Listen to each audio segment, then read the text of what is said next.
world, these are my chords. World esports. It's my game, it's my world, it's my community. We believe in unity. It's my game, it's my world, these are my chords. World esports.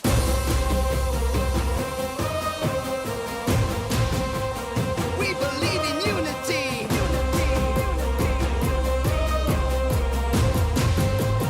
World esports.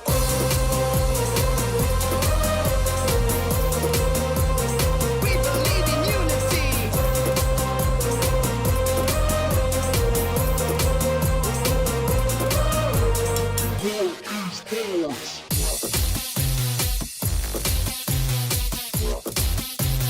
Let me show you how it's done right.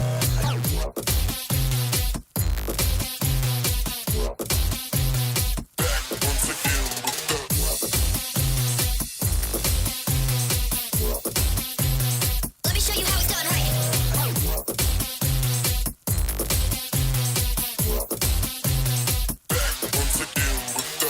It's my game, it's my world, it's my community. We believe in unity.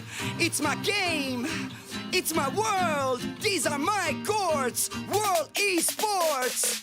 It's my game, it's my world, it's my community. We believe in unity. It's my game, it's my world, these are my chords. World esports. It's my game, it's my world, it's my community. We believe in unity. It's my game, it's my world, these are my chords. World esports.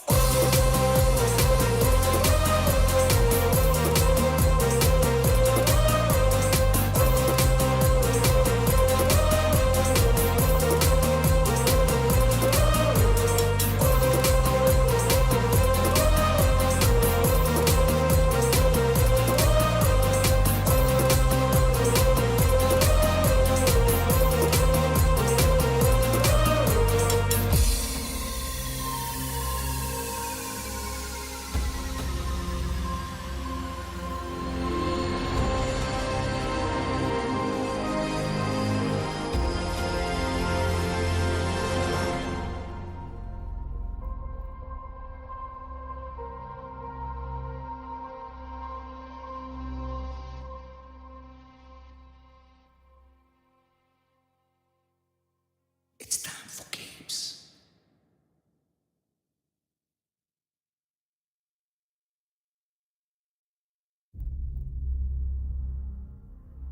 It's time to play.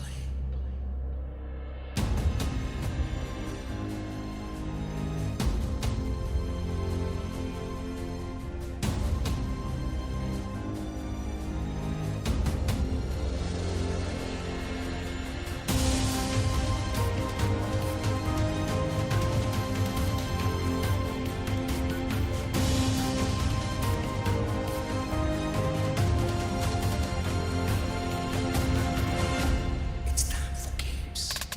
Are you ready?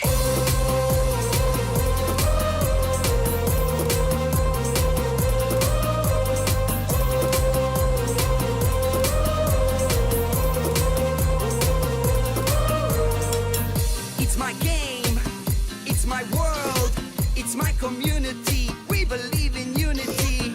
It's my game, it's my world, these are my chords. World esports.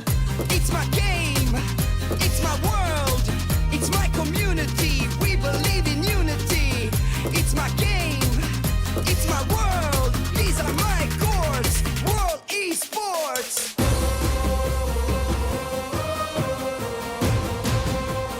We believe in unity.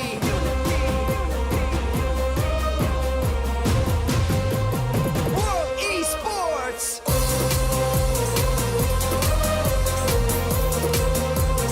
We believe in unity.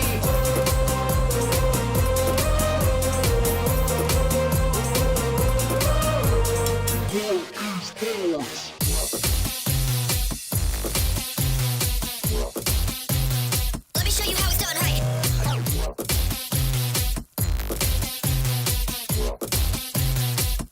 Once again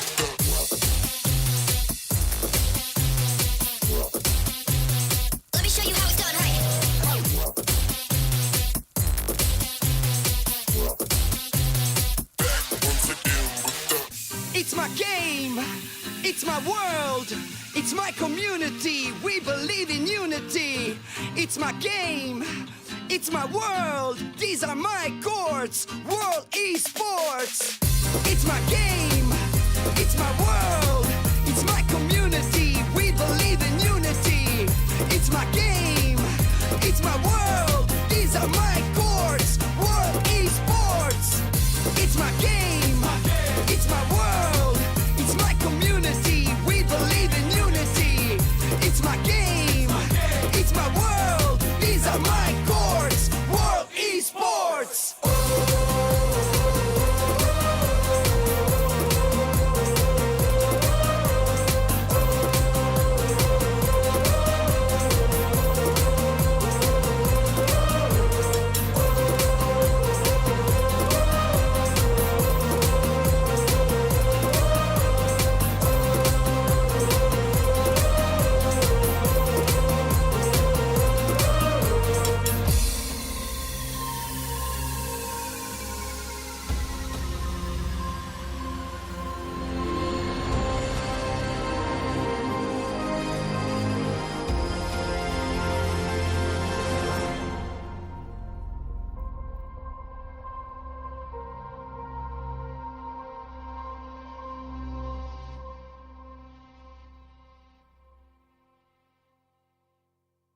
It's time for games.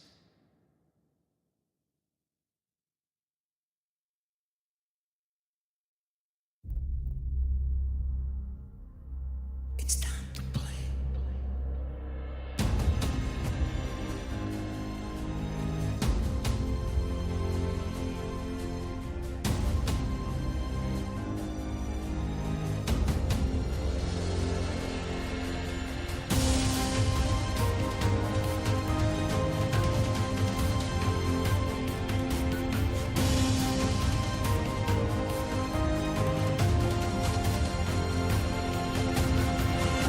It's time for games. Are you ready?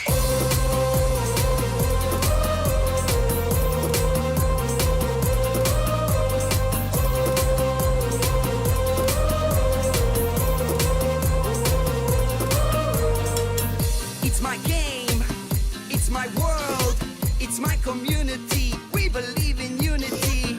It's my game, it's my world. These are my chords. World esports. It's my game, it's my world, it's my community. We believe in unity. It's my game, it's my world. These are my chords. World esports.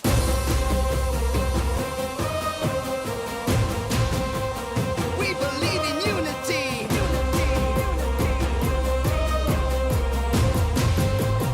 World esports.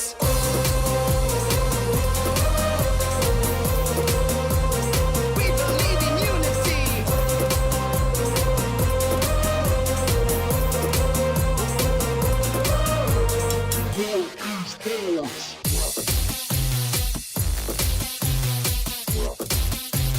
Let me show you how it's done right.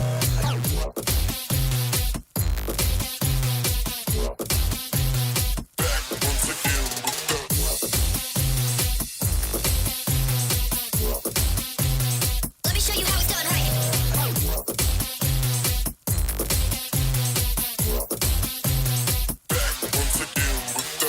It's my game, it's my world, it's my community. We believe in unity.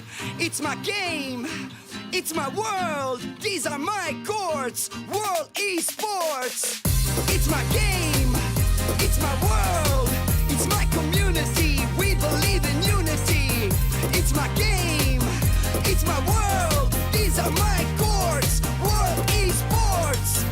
It's my game, it's my world, it's my community. We believe in unity. It's my game, it's my world. These are my chords. World esports.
It's my world, these are my chords. World esports.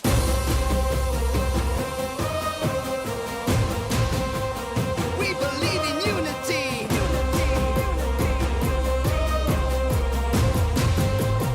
World esports.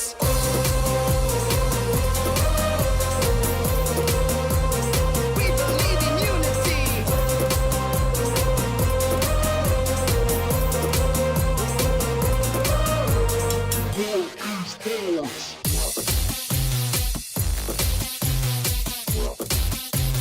Let me show you how it's done right.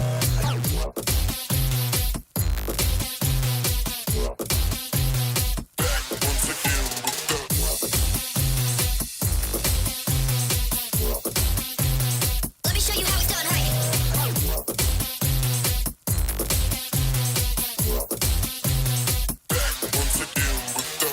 It's my game, it's my world, it's my community. We believe in unity. It's my game, it's my world. These are my chords. World esports. It's my game, it's my world, it's my community. We believe in unity. It's my game, it's my world. These are my chords. World esports. It's my game, it's my world, it's my community. We believe in unity. It's my game, it's my world. These are my chords. World esports.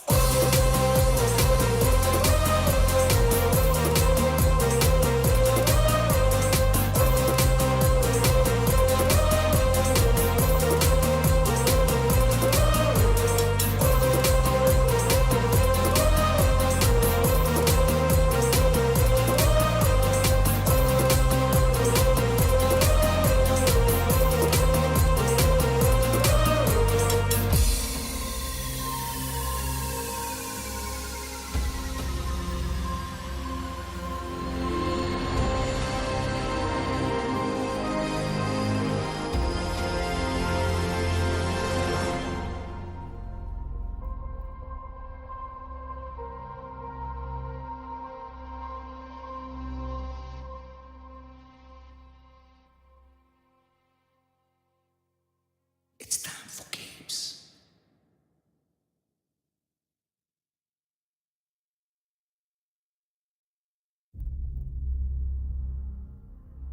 It's time to play.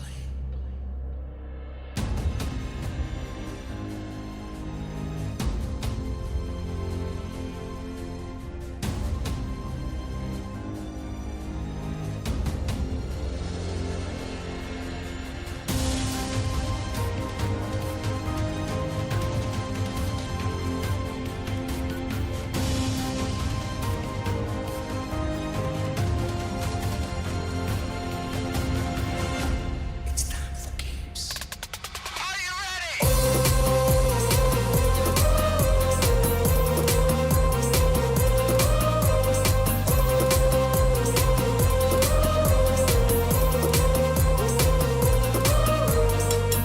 It's my game, it's my world, it's my community. We believe in unity. It's my game, it's my world. These are my chords. World East.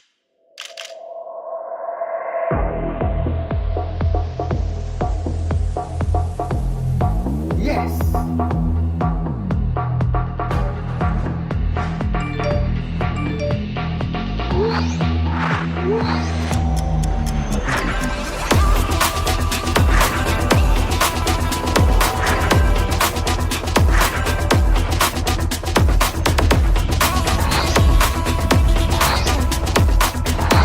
Let's play arena.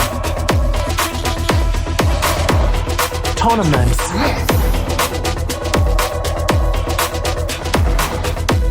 Papa.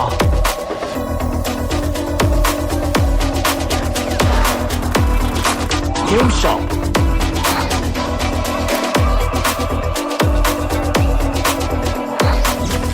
Data packs.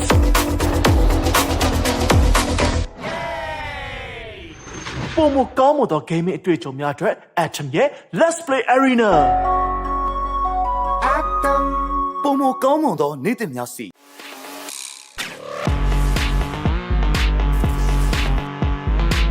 game မှာအတွက်ပုံမတင်နိုင်မှုရှိပြီးအချောင်းဝင်ဆုံးလိုက်ဘတ်တဲ့တိုင်းမှာရှက်ချမ်းနိုင်မြမပထမဆုံးဤပညာကိုအတန်ရဲ့ first lane victory is yours အတန် first lane ဤပညာအတင်အမြင့်မားဆုံးအောင်မြင်မှုတွေကိုရယူလိုက်ပါပုံမကောင်းမွန်သောနေ့တင်များစီ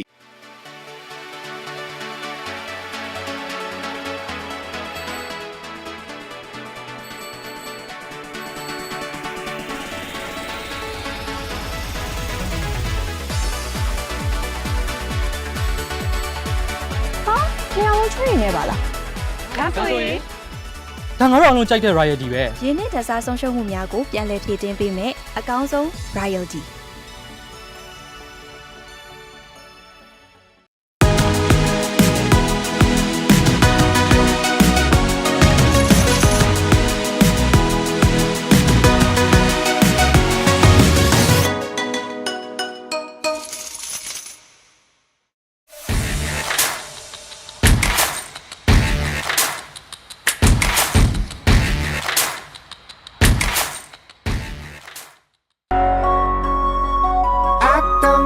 ပုံမကောင်းမွန်သောနေ့တင်များစီ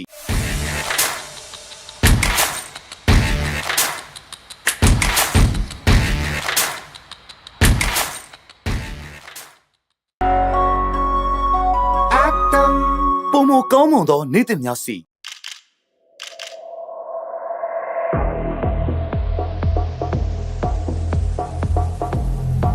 Yes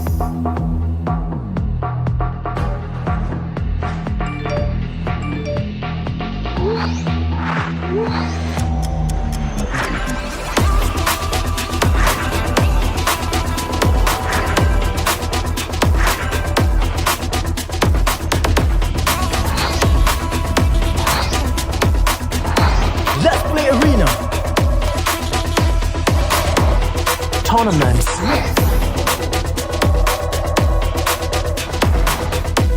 Papa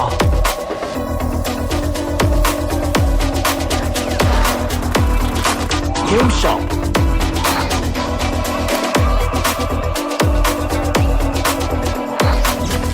Data packs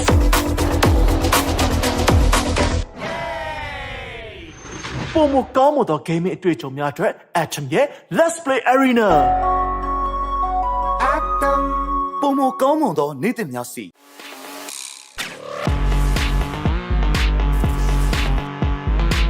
game မှာအတွက်ပုံမတင်နိုင်မှုရှိပြီးအချောင်းဝင်ဆုံးလိုက်ဘတ်တဲ့တိုင်းမှာရှက်ချမ်းနိုင်မြမပထမဆုံးဤပညာကိုအတန်ရဲ့ first lane victory is yours အတန် first lane ဤပညာအတင်အမြင့်မားဆုံးအောင်မြင်မှုတွေကိုရယူလိုက်ပါပုံမကောင်းမွန်သောနေ့တင်များစီ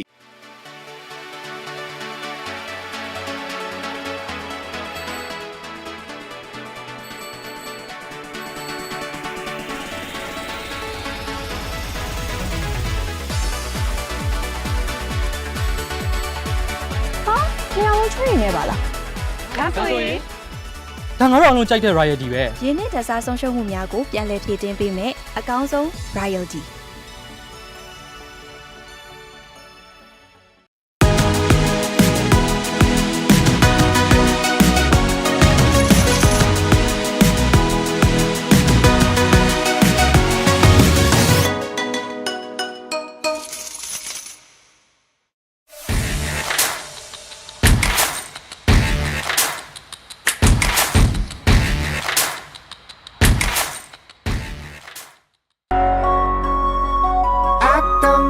ပုံမကောင်းမွန်သောနေ့တင်များစီ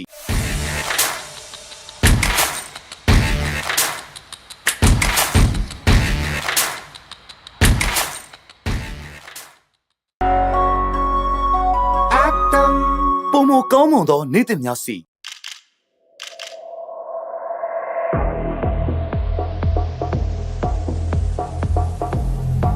Yes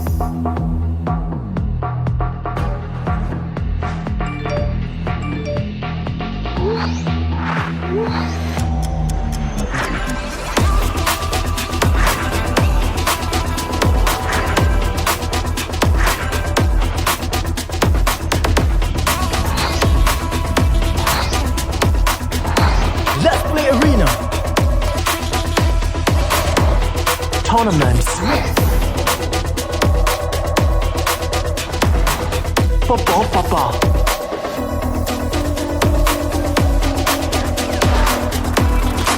Game shop.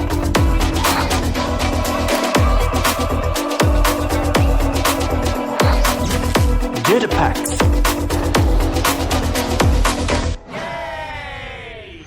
Pomo ကောင်းမွန်သော gaming အတွေ့အကြုံများအတွက် Atom ရဲ့ Let's Play Arena ပုံမကောင်းမွန်သောနေ့သစ်များစီ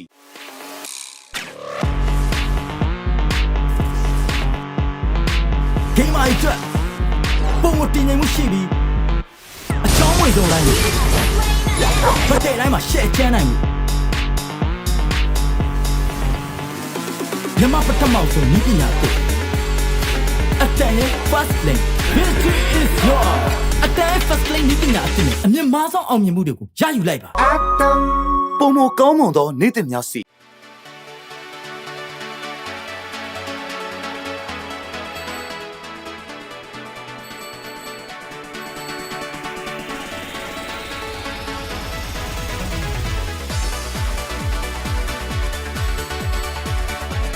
လျှောင်းချွေနေပါလားဒါဆိုရင် ဒါငါတို့အားလုံးကြိုက်တဲ့ royalty ပဲ ရင်းနှီးတစားဆုံးရှုံးမှုများကိုပြန်လည်ဖြည့်တင်းပေးမယ်အကောင်းဆုံး royalty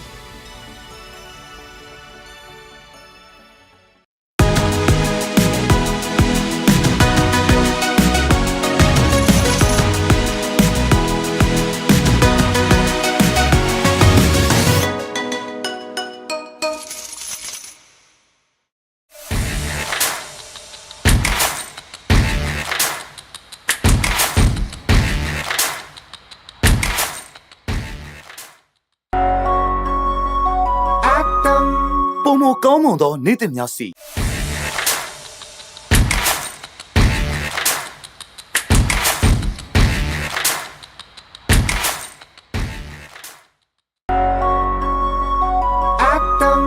ပုံမကောင်းမွန်သောနေ့သစ်များစီ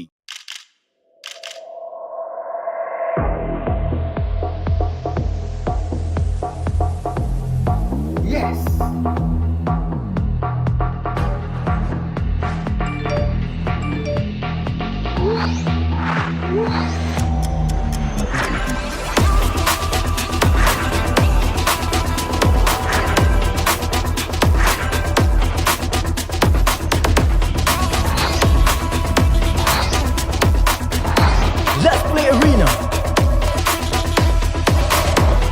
Tournaments Papa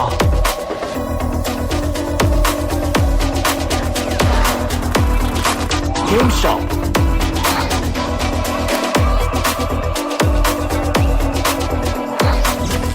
Data packs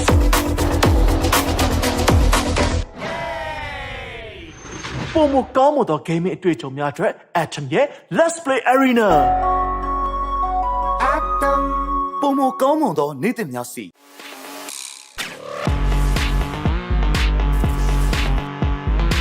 Game အတွက်ပုံမတင်နိုင်မှုရှိပြီးအချောင်းဝင်ဆုံးလိုက်လို့ဖတ်တဲ့တိုင်းမှာ share ချမ်းနိုင်မှုမြန်မာပထမဆုံးဤပညာကိုအတန်ရဲ့ first lane victory is yours အတန် first lane ဤပညာအစ်အမြင့်မားဆုံးအောင်မြင်မှုတွေကိုရယူလိုက်ပါ ပုံမကောင်းမွန်သောနေ့သစ်များစီ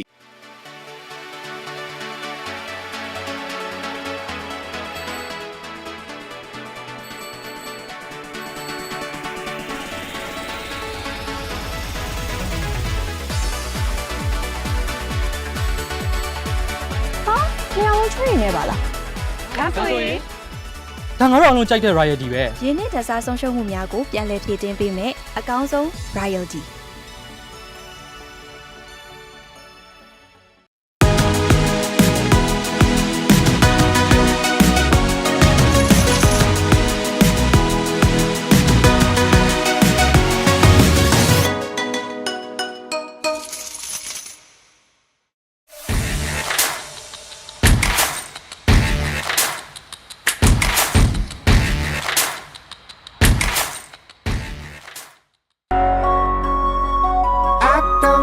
ပုံမကောင်းမွန်သောနေ့သစ်များစီ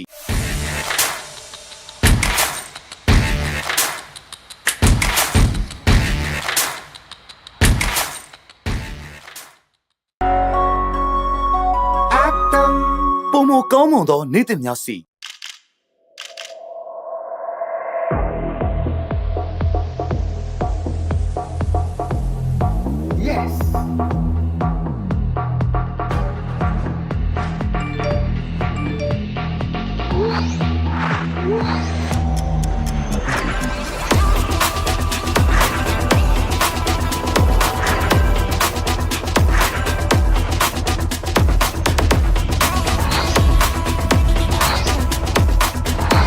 Let's play arena. Tournaments. Football Papa.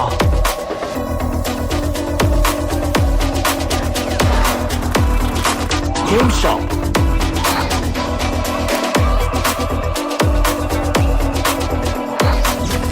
Data Packs.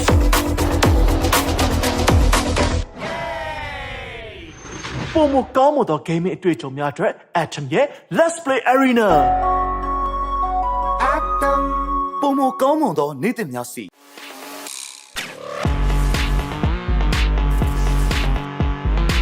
Game အတွက်ပုံမတင်နိုင်မှုရှိပြီးအချောင်းဝင်ဆုံးတိုင်းကိုဖတ်တဲ့တိုင်းမှာ share ချမ်းနိုင်မှု Thank you so much, Sandstorm, and welcome to the casting desk. It is an honor to be here again, day number 2 for the ISAF World Esports Championship as we are getting ready for the next 6 games. We've talked about predictions. Veracity didn't want to give hers. Yeah. We saw some friends on the desk, which I'm not going to call delusional again, but it is kind of risky. So let's just start with you. What do you have in mind? I wish we had a little bit more time, because I was about to Google how you say delusional in French. Delusionnel. Qu'est-ce que c'est? Je ne sais pas. Perfect. But we are gonna see what's happening in just a few minutes here, guys. I'm ready for today. I think the analyst desk has broken down every storyline we could have talked about, but we are here to see who'll get a handle on it. Yeah. Is it gonna pan out for the French prediction, or is it the favorites that will be taking things away today? I'm expecting the top teams to continue strong. Yes. And you asked for a prediction. I'm expecting if one of the top teams drops the ball, it's Brazil. It's Brazil. Interesting prediction. I would have gone the same way, to be honest. Okay. I would have gone the exact same way.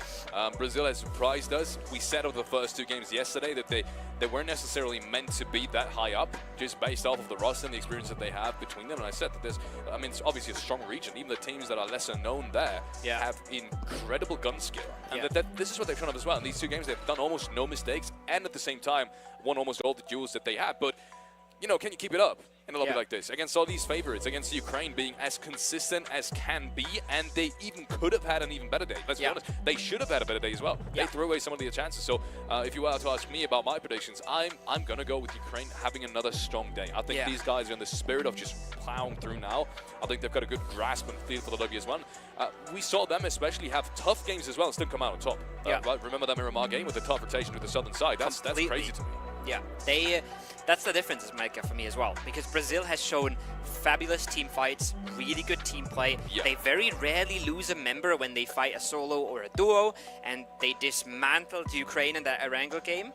What they haven't shown us is how they handle tough circles. They haven't been super consistent in those. They've really just been very good at playing their fights and playing their late games. But when you play 18 games of PUBG, you're going to get some circles that make you want to quit and that make you want to throw your headset out the window, because it is going to be tough. It is going to be tricky. They haven't really shown us that they can overcome that yesterday, while Ukraine has been fabulous at that. Exactly. Now, if they can fix their late games, and if they can walk away with wins more than with second places, then they're unbeatable. Hard to say if they will pull that off today, but I think their improvements are a little easier to make. It's easier to stop losing 4v3s than it is to suddenly figure out how to rotate across the map here. Couldn't have put it any better way, and ladies and gentlemen, let's get right into the action. It is match number 1 for day 2 of the ISAF World Esports Championship, live from Riyadh. $130,000 up for grabs, $40,000 for first place. And as we said, we're getting started with Sandhawk, the map that some of these teams will be smirking at, looking back at it, because it's kind of an X factor, as we've always said. Ultimately, in an 18-game finals, it's still important though. Interestingly enough, Brazil in Painan We remember they were on that northern island very, very early on in our first Sanhok, and they won't be there today. The circle does go northwest again. They won't be as favored as they've been in the past, but also no hot drops to speak of shows that our teams, there's that circle. Now they wish they were on that island, and they have to make a move on fast. We've talked about this before, Felix. Ukraine likes to play these circles slow and more from the western edge. Pakistan, Saudi Arabia, they're going to be fighting for some of these prior positions nice and early here, because this circle is as polarizing as it can be. It's a perfect circle for Ukraine. We've seen Ukraine play these circles time and time again, and they've come out on top on a lot of these occasions. So I want to see Ukraine now with a really, really strong game to start things off. I mean, it was in my prediction as well if these guys will continue that consistency. Maybe not as perfect as yesterday. That was almost as perfect as can be. The finishing touch was missing, but the rest of it was absolutely perfect. And this is a good zone to start things off, to get a feel for it again. I was talking about getting a feel for the lobby, and I think in a tournament like this with so many countries, so many mixed teams, you don't really know what to expect. That is a really important factor. A lot of people underestimate it. It's really hard to quantify what that really means, but it means having rotation timings that you have a feel for, knowing who you have to expect at what edge, at what timing, and what kind of zones, what kind of edges you'll play off of, and which are favorable to you in terms of space and you know, positions you can play off of. You don't necessarily want to have an edge that you have 5 different teams fighting for in phase 1 or 2, especially on Sanhok where there's limited space. So that's what I mean by it. That's one part of the equation, and a whole different team is going to start things off. So that Soul is taking down one of the Romanian players. Terabal already being knocked down, but a quick trade is there. Lawrence with a wide shot hits the 4 bullets needed, and just like that, that's a trade and not a finish actually for the Turkish side. Yeah, that's a clutch knock coming in from Lawrence. He does get his teammate back on his feet. And I would strongly suspect Turkey to be able to do the same here, because you can see Romania is not looking for the fight. Romania doesn't want to get entrenched in something so early. They want to make headway into our first zone here. And I respect it. I like it. I think that's the right play to do. That's a smart way to handle things. Arabo has not healed up yet. I'm not sure if that's how hurried they are. They might just not have a lot of meds, because Lawrence certainly doesn't have any. They might have just started their run here extremely early and might have left themselves without any resources at all. Level 1 gear, severely tagged up, no bullets on Lawrence. I think they've started this off extremely speedily. It's starting off fast. Is Chile on the other side, but not what you want to be seeing. They were the ones holding down this river cross in our last Sanhok, and they will not even make it across this time. First team to be taken out, multiple teams chiming on in, but BMR gets themselves 3 frags, 3 elims right off the top of the hill. Yeah, this is a good pickup, especially in match number 1. This is what you want. We said Myanmar. Fragging was never their problem. It's more so getting into late game, so I'm not surprised to see them frag out again in phase 1. It's what they've done yesterday throughout the day as well. So not yet surprised, still worried. Yeah. To put it into perspective on what that really means. Oh. But it's a good start nevertheless. Keeps up your confidence, as we said. First game of the day, always something that, as a player as well, I mean, we can testify to that as well. Makes you a little bit nervous. Keep your eyes on this, though. Brazil, Ukraine in the kill feed, and it's going the way of Brazil here. We said they have to find out ways to get themselves into zones. Picking up one member from the team right next to you is potentially the strongest way to work yourself into a tricky zone. And that's going to allow them to be a lot more confident and a lot more fearful on their side of the circle. Pakistan, they're controlling the high ground, they're controlling all these edges, but they now have to go for a res onto Hamir. Should be easily done because just of how powerful these positions is. But he's going to get the frag. Actually, Samir is going down the mountain. Saudi Arabia picks up the Elim. That's terrible for Pakistan. It really is. Down to just 3 players now. Not the perfect start that they wanted, especially in a position like this. It's the strongest position by far if it shifts north. Whoever is on top of the hill, and whoever can hold it, and it's pretty easy to hold in third person. Whoever is able to hold that is just guaranteed points, and we've seen this time and time again. There's only so many innings. Even the shifts down west, you have so much kill potential, so many eliminations that will just float right into your open arms. And I think that's got to hurt Pakistan. And no one's even contesting it at the moment either. No one's really playing for it, just based off of, I think, the fact that you would expect someone to be up there. I have no idea still how they lost the member there. It's a long-range knock. It's good shots from Spark, but how were they unable to get the res onto Shamir? He was on such a high mountain, like you said, right? The high ground gives you a ton of visibility, but it also means as soon as you dip down a little bit, you're completely safe. But it looked in the kill feed like he fell down from the mountain. That's absolutely horrendous for the Pakistani squad. And look at Myanmar picking up another 2 just there. They're really starting the day off where they left it. They've been flashy yesterday. We watched the highlight reel just then. Lewis James in the Billboard building in San Martin doing absolute work. They had multiple double-digit frag games for themselves. Now in a tricky position. You can already see teams like Jordan creeping on up, looking on over. But so far, fragging out and holding it cleanly. Myanmar made it up to 5 frags now, 5 eliminations to start things off. It's, as I said, it's everything they wanted and more to start off this game. Now they need to stay alive. They're not on an edge. They used to be in Phase 1, Phase 2, Phase 3 in almost all of the games yesterday. This time around, they've got that locked down. Oh my lord. Wow. That is a shift. I mean, that's going to shake up the round massively. Brazil suddenly in massive favor. Ukraine is going to have to ready it on through. They should know this bridge is still open. But for everyone else on the northern side who's just making their way in, this is disastrous. I think everyone is expecting this to go north. I love this as well because this actually gives us a chance to show how good the setup from Ukraine is, right? You can say, well, they're just kind of passive on that western edge. They're not really doing anything in Phase 1 here, but this is what the position gives them. It gives them a good route into the south when it does happen, and it will allow them to play a strong game from here. Despite being set up for the northern circle, they're also set up for the south. That's not easy to do. That's not something a whole lot of teams can say about their position, and that's exactly why they approached the game like this. And yeah, things you love to see, things that go to show why they have by far the most placement points in the lobby right now. So far, no additional points being secured except that one. They've just lost a player as well. That must have just happened recently, at least I didn't catch it. So Ukraine suddenly down to 3. Brazil has just lost a player as well. That's going to sting even more so.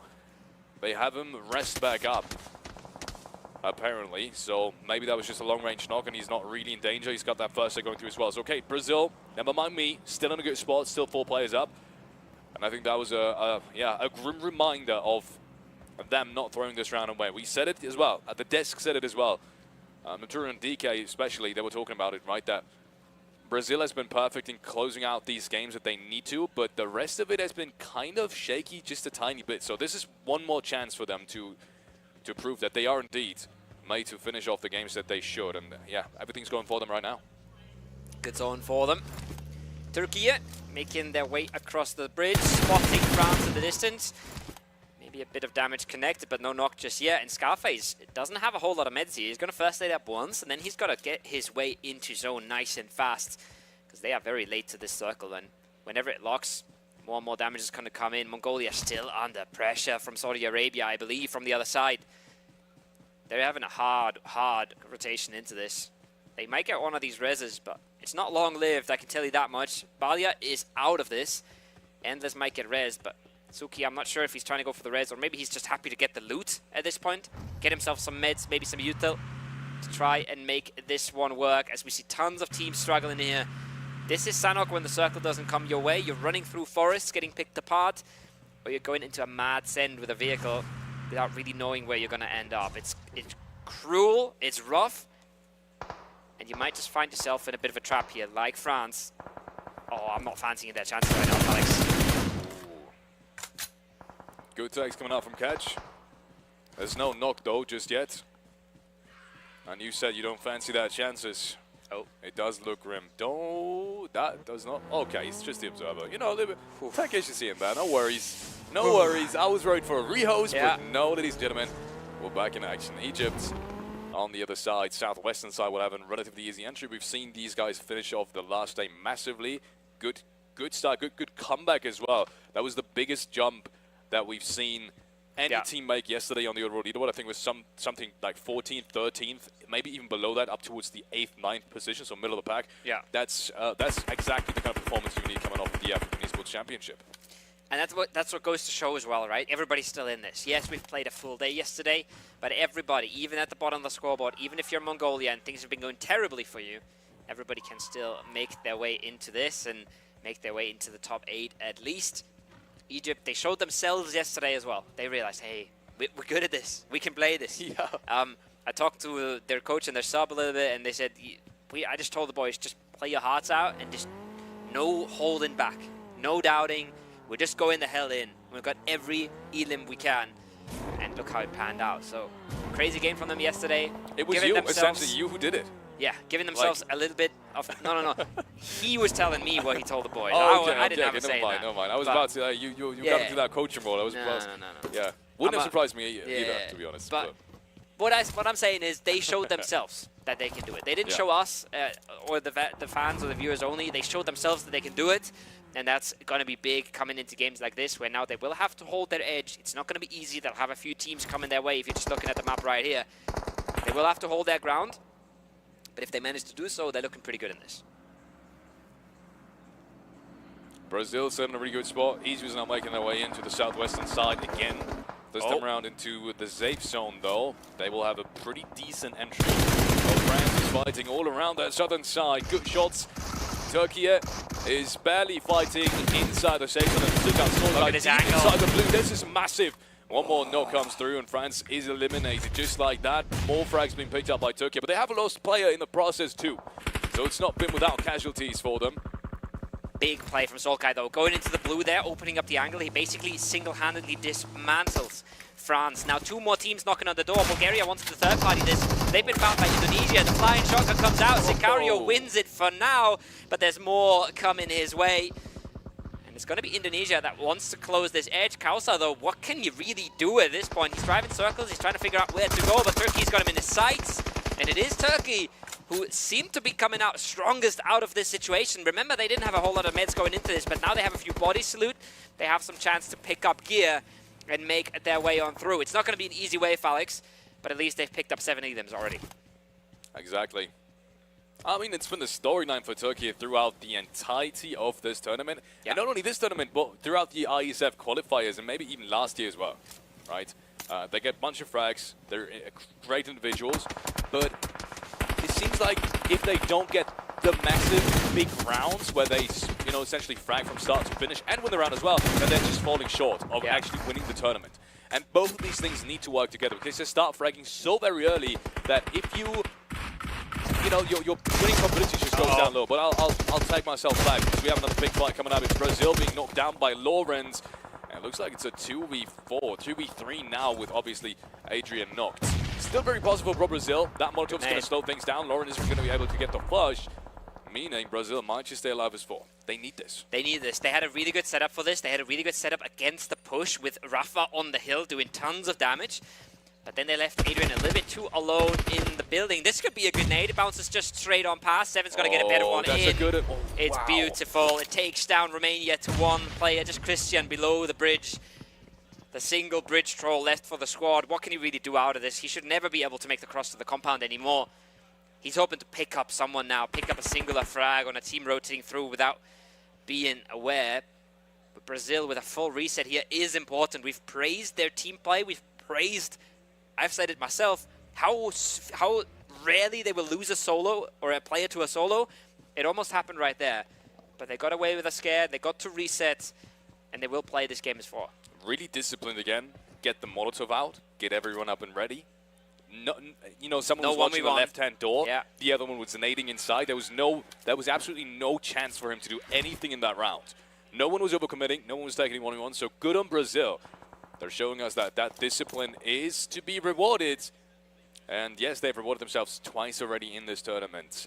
Looking to make it a 3rd time. It's definitely not unlikely in this round. Romania, in the meanwhile, being eliminated. Mongolia, the death is as well. They need to change things up. It's a strong region. And at the moment, the representation is just not good enough. Especially last year, they had such a strong year as a country itself. They're definitely having a bad tournament, but they're not having a great tournament either just yet. Still time for improvement. 5 frags. and maybe a placement point that is about to come is a good trajectory, I'd say. You know, to make more things happen today. Oh no! Oh no! We've all been there. We've all been there, my man. Hidden. You are excused. That, you know, sometimes that just happens. There's no defense against this. Ragnarok is going to pick him up with DBS. I love that he's trying to dodge the nade instantly as well, but he does take the brunt of the damage here. Second one might do the trick, and it does. Clean from now off, punishing instantly what Ragnarok's trying to pull off here. I don't think he got the frag though. I think that was stolen away. I think that was flushed out by Godspeed. Myanmar chalks that one up. They say 1-2 thank you. And there's the Egypt we talk so much about now in a crunch, eliminated Pakistan, but they've got Brazil. The Hungry Dragon looking over their shoulders, breathing down their necks. Ukraine holding you on the one side, Brazil on the other. This is going to be so hard for Egypt, no matter what they do here, Felix. This Zanaka feels incredibly hard for them to overcome. 5 frags, good position. But now, for the very first time, them and the rest of the teams that, you know, were able to kind of just ride out their position up until this point will have to fight.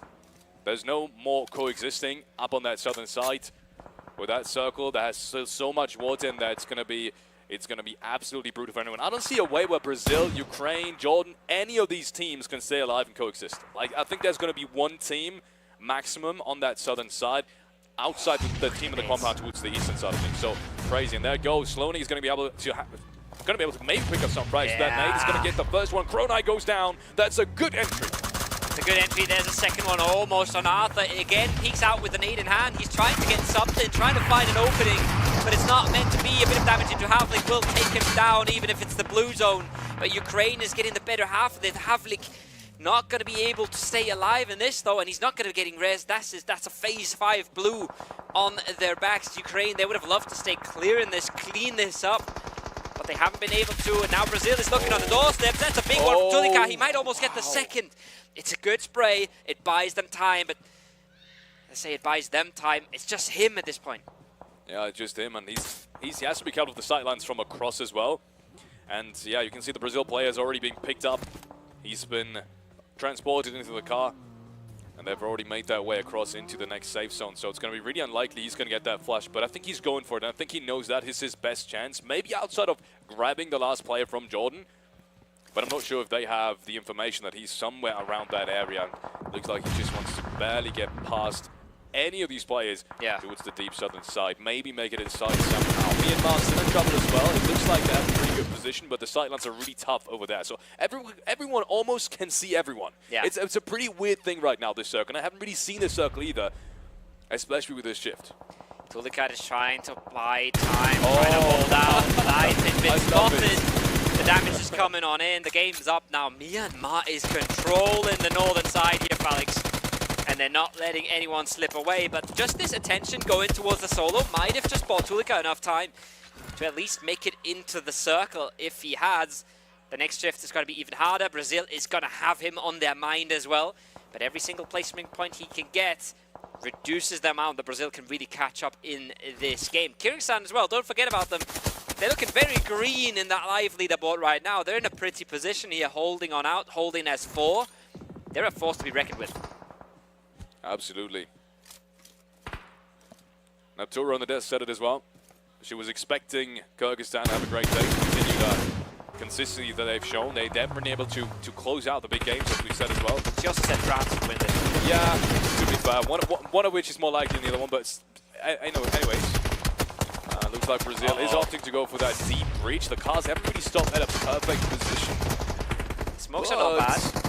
They don't look too shabby, actually, now that I think of it. But now the nades are raining in. Now Kyrgyzstan is closing the trap that they've so desperately been waiting for. He is in the Molotov, but he's going to get that either way. Romulo goes down, and Nord is able to get another down, and potentially another knock on the second player too. Effect is going to be able to take him down. That's Brazil, done and dusted. Still a good game for them, but not the win that they were hoping for. And just like that, Kyrgyzstan exploded at the right time, right? They know that Brazil will have to move ahead of them. They know that Brazil doesn't have a good move here, and Brazil tries their very, very best to build a fortress, to try and smoke things out, survive for a bit, but it wasn't really possible. 7 elims for them is still a massive game, but there's Myanmar now.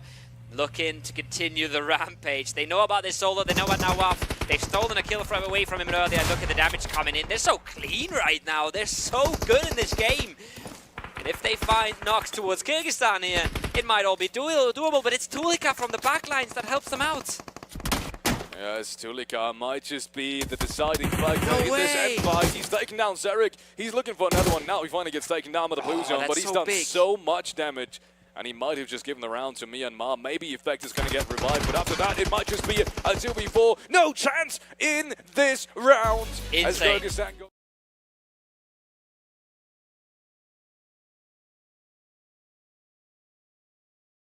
And what a decider from Tulika as well. Perfectly backstabbing, doesn't give the kill to Kyrgyzstan, but costs them another member. Makes it so much harder for them to have a Direct chance in competition this. as well. Exactly. That's the team they want to beat. Yeah. That's one of the teams they want to knock out. And he does it perfectly. He doesn't die to Brazil earlier, doesn't feed that kill on over. And he does backstab Kyrgyzstan. But it is, in the end, my man, it is, in the end, a fantastic game from Myanmar. Complete domination on that northern side, never to be doubted. Never made a misstep. I can't remember a single one of them being knocked. There might have been at some point, but they were never in danger, never in doubt, and they closed it out beautifully. So at one point, there was a knock from across, I think, from Brazil on towards these players, and they had to Oh, get a yeah. smoke lined up. But it was, At the warehouse. you know, it wasn't real danger. Yeah. It wasn't actual real danger. But then again, the circus were also kind of crazy. Yeah. Right? I don't think they expected to win this game in the midst of it. No. Like that it shifted back north is such a massive, massive thing for Myanmar right there. But man, it comes at a perfect timing for them. Starting off the day like this, after they've been struggling to close out games, we've said it a million times. Yeah. It couldn't have come at any better point in the tournament right now. This brings them back. It's 19 points too. They had 9, maybe even more than that eliminations, right? So They had double digit. They had double-digit 11. elimination, so it's I going think to be they a had big at least game. 11. Yeah, It's gonna 11 shake things before up. the game ended. So something crazy for them. I've said it before, double-digit elims is nothing new, but winning the game is. Yeah. Beautiful game from them. I just want to see more of it. I want to see them. I think they might be a little bit in the same boat as Brazil, where they're not the best at traversing crazy circles. Yep. But if we're being fair here, Brazil, once again, on Sanok, has played a really solid game. You can't fault them at all. In the end there, their fight against Kyrgyzstan doesn't look convincing, but there's no way to win that, honestly. No. There's just, the circle is not giving them a chance. Do you send it across? Do you try to get over the bridge into a full Myanmar setup waiting for you? Do you crash Kyrgyzstan, who's spent the whole game waiting for you? Not a whole lot to be done there. So even though they go out without really a bang, still a super solid game from them. Yeah, I wholeheartedly agree. It's going to be interesting to see if they can keep this up. I mean, a talking point of consistency is something that we've gone over a million times as well. Same goes with Kyrgyzstan, by the way, who had a good game. Same goes with Ukraine, who had a semi-good game as well. Yeah. Definitely close to double digits too. Yeah. So almost all the favorites as well. I mean, your prediction rang true as much as it could. Right, all the favorites, all the top teams on the leaderboard had a good game again. Yeah. Right, and that's something that cannot be underestimated too, because Even Turkey. it's going to make it really tough for anyone in the midst of the pack to really catch up. Because it's not going to need 2 great games. Maybe it's going to need like 3 or 4 potentially. Yeah. Even Turkey, right? They find themselves so far away from the zone. They come in, barely any meds left, and they figure out a way not to only win the first fight, but to also take more kills on the second fight and get themselves ready. So I think 7 elims is what they walk away with. That's a solid game. When you don't get the zone on Sanok, 7 is something you're absolutely happy with. So the favorites are ringing through. But I said this yesterday, I'm really happy that we have teams like Myanmar who can suddenly come out and play an absolutely massive game. Yep. Now they come out and they do what they've never done before, which is win one and actually clean it up in the end. Now they're proving themselves, just like Egypt did in the last game yesterday. We can do this. We're an actual contender for this. And I love that, because that keeps it spicy. We can talk about Ukraine, Brazil all day, Kyrgyzstan, Turkey, but we're happy to have Myanmar in the conversation, and they have forced their way into it.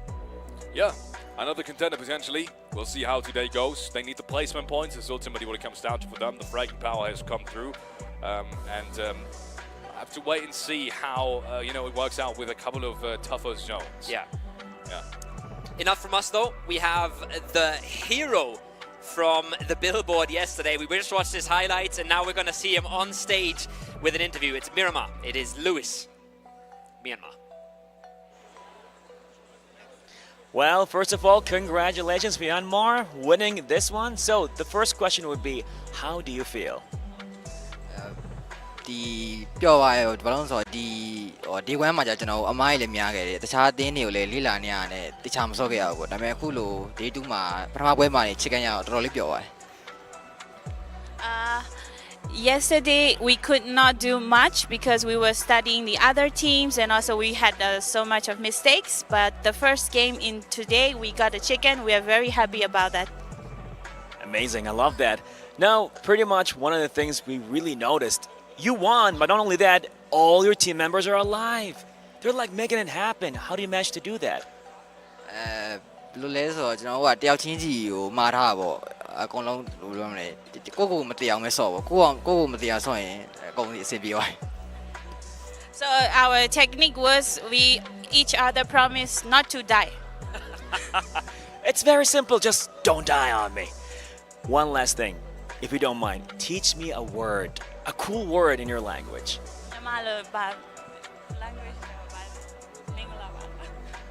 Cool word. Yeah, I want to learn a cool word. My day. My day. It's like My day. Cool. Well, guys, let's go with our My Day talents. Let's go. Thank you very much, Bara, and again, congratulations to Myanmar getting themselves a chicken dinner in our first game of day 2. They started off, I believe, in like 6th place, 35 points. Great position to end on day 1 and a great way to start day 2. Very close with your prediction though, DK. Kyrgyzstan managed to get themselves 2nd place, unlike our other analysts, but we're not going to talk about. But walk me through Myanmar. How were they able to get that chicken dinner? What went their way? Well, apparently numbers is a big thing. Yeah. Right. If you're able to keep all your players alive till the very end, then it results in a chicken. Yeah. Right. But I mean, aside from that, Myanmar, they definitely played. I just had to embrace things, right? But Myanmar, I think that they definitely played quite a strategic position, moving their way through Sanhok, right? It wasn't just a situation of like getting aggressive, moving up. We did see quite a bit of that strategic positioning coming in. I mean, especially just looking at how they utilized the last zone, moving through, coming in on the western side, playing a little bit of that elevation and using it to their advantage. You can see that what they were saying, right? Doing their homework, just trying to kind of figure out how the opposing teams were playing based on yesterday's matches. I think it really went quite some distance for them and what showcased right here in match number 1. Yeah, match number 1 was honestly it was quite a way for them to start, and looking at their damage, looking at the eliminations that they managed to get themselves as well. And I think 13 eliminations by the end of it. I'm hoping my math is right on that one. If not, oh well. But Natsura, I want to come to you when it comes to France. Thank you for double checking my math. Yeah, you're welcome. What happened with France in that first game? Okay. South side, so zone of death. Honestly, that was rough. It is a like very they were near unfortunate. the docks. That's where They were down there. They came up through the south side of the late zone, and about 6 other teams were there. And they didn't have cars. They couldn't move. They were in the valley, and then Turkey just completely outplayed them. They used their players to actually go and completely surround them. So it was very well played by Turkey, right? But France, I do feel bad. I'm sorry. I mean, look, all I'm going to say is I told you picking France was the caster curse. That's, I might have to never talk about them again. Yeah, Not in that way, you know what? but Max will hear of this. Max will hear of this, and honestly, he'll agree with me. He'll be on my side, I think. We got to stick together, you know? The caster cursors.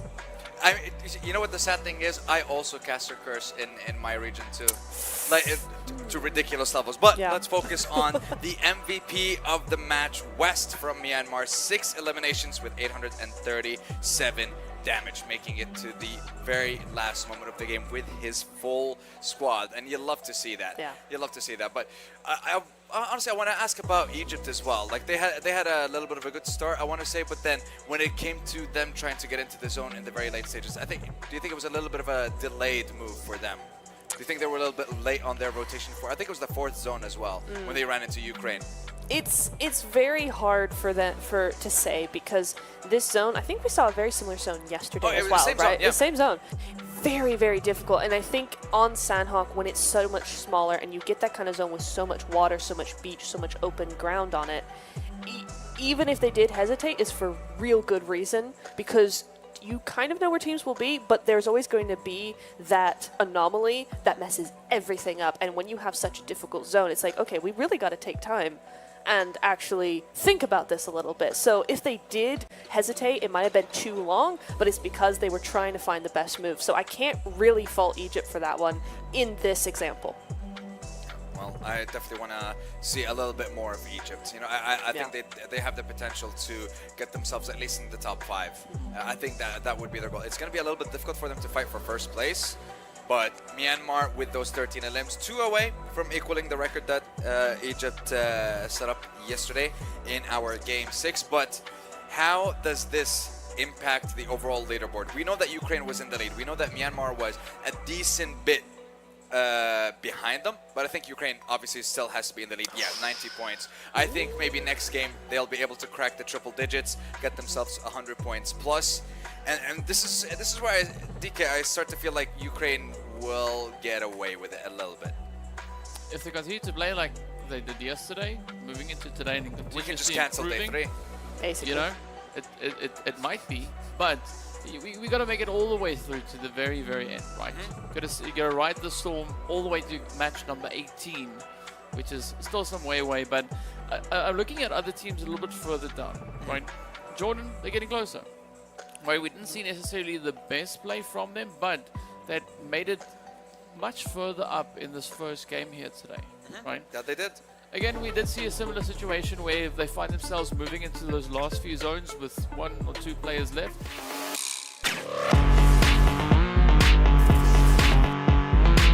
Game အတွက်ပုံမတင်နိုင်မှုရှိပြီးအချောင်းဝင်ဆုံးတိုင်းကိုဖတ်တဲ့တိုင်းမှာရှက်ချမ်းနိုင်မှု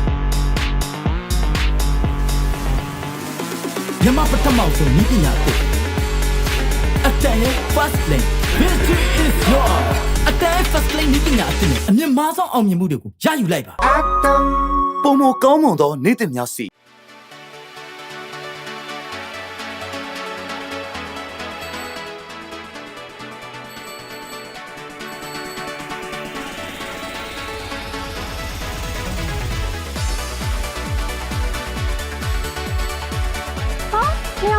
နေပါလားဒါဆိုရင် ဒါငါတို့အလုံးကြိုက်တဲ့ royalty ပဲ ရင်းနှီးတစားဆုံးရှုံးမှုများကိုပြန်လည်ဖြည့်တင်းပေးမယ်အကောင်းဆုံး royalty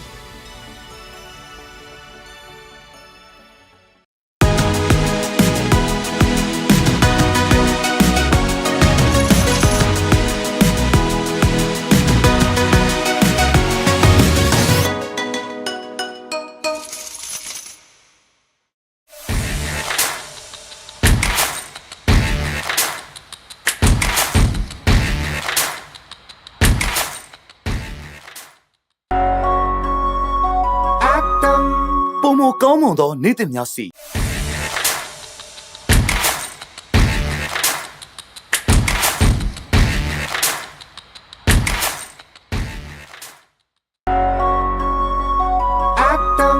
ပုံမကောင်းမွန်သောနေ့သစ်များစီ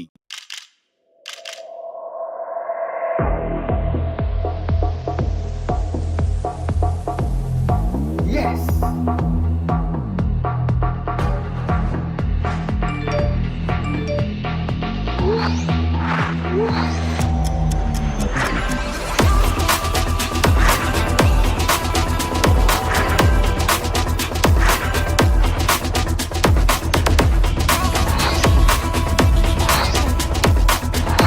Let's play arena.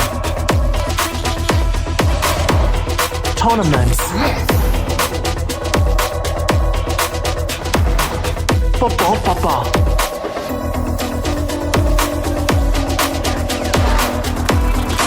Game shop.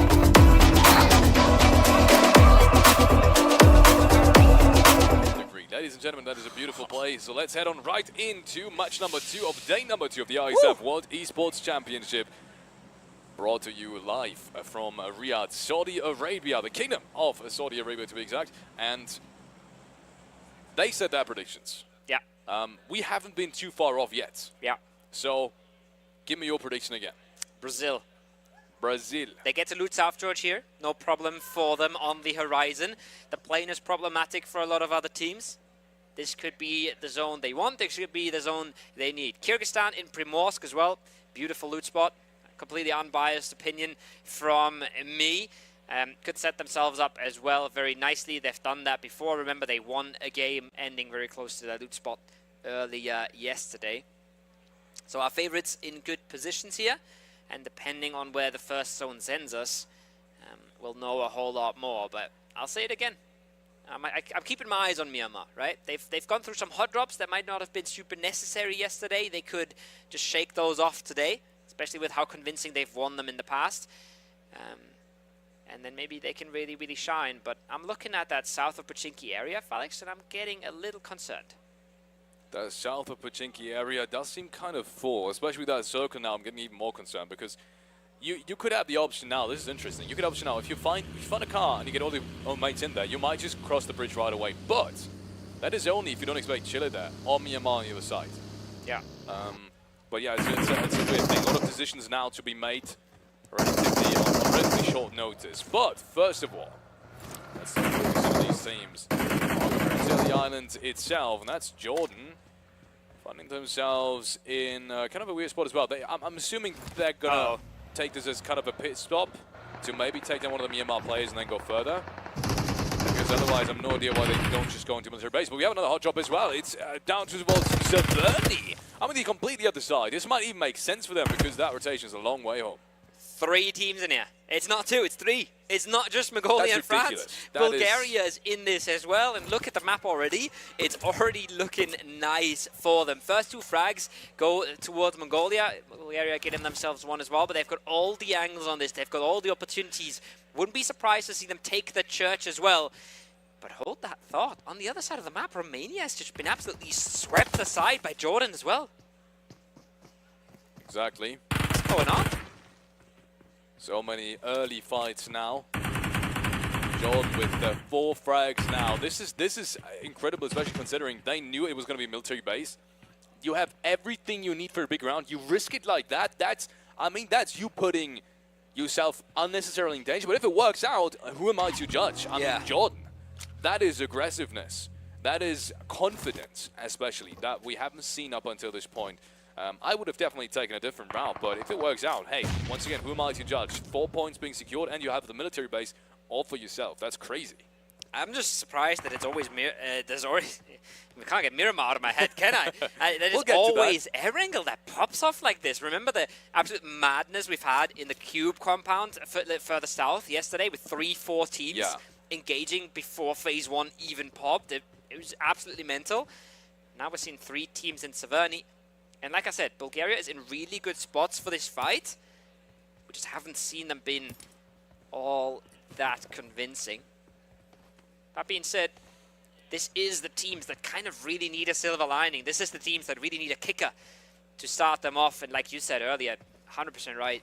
If you're in Severny and the circle's this far south, you're happy to get yourself 3-4 frags as a bit of an insurance policy that, well, at least this game can't be all for nothing. Hope has been knocked down in the distance. Should be getting back up. It's a dangerous fight as well. With how far the blue zone, with how far the first zone is, the blue zone is going to come really, really fast, right? It's going to touch you way earlier than it would normally. That's a bit of a problem as well, to be honest. That's a bit of a problem as well for everyone fighting in here. But maybe they've still got the hope to get this one done cleanly. In the midst of all of this is the single French player, by the way. Be reminded, he might just jump into action as soon as that fight kicks off, and it's gotta kick off sometime soon. I'd say loot advantage still on the side of Bulgaria, just because Notorious has a lot of space there on the other side. But everyone else kind of stuck with what they have right now. All of the buildings have been looted. You don't really get much more than what you have in your inventory right now. Where's the solution, though? Where does this end? Bulgaria is not looking to push. Mongolia is trying. They've just got a player back on their feet. They've just realized making moves is quite tricky with all the angles being collected. Smoke launcher comes out. But what is he trying to smoke off? Where is he trying to go? Myanmar on the other side are camping the bridge, though. And that's Turkey instantly cutting their losses, realizing, hey, this might not be the way for us to cross. This is the frustration of the military zones. Yes, we've had one yesterday, but yesterday it was a 50-50 and nobody really had to commit for the melee base just yet. Today, different story. Today, you know, no matter what happens, we have to get down there. Losing a player on the bridge instantly sends them into a different attempt. Talking about different attempts. Turkey, still not entirely sure how they want to approach this circle, I feel like. So far, they're kind of stuck on that shark fin compound.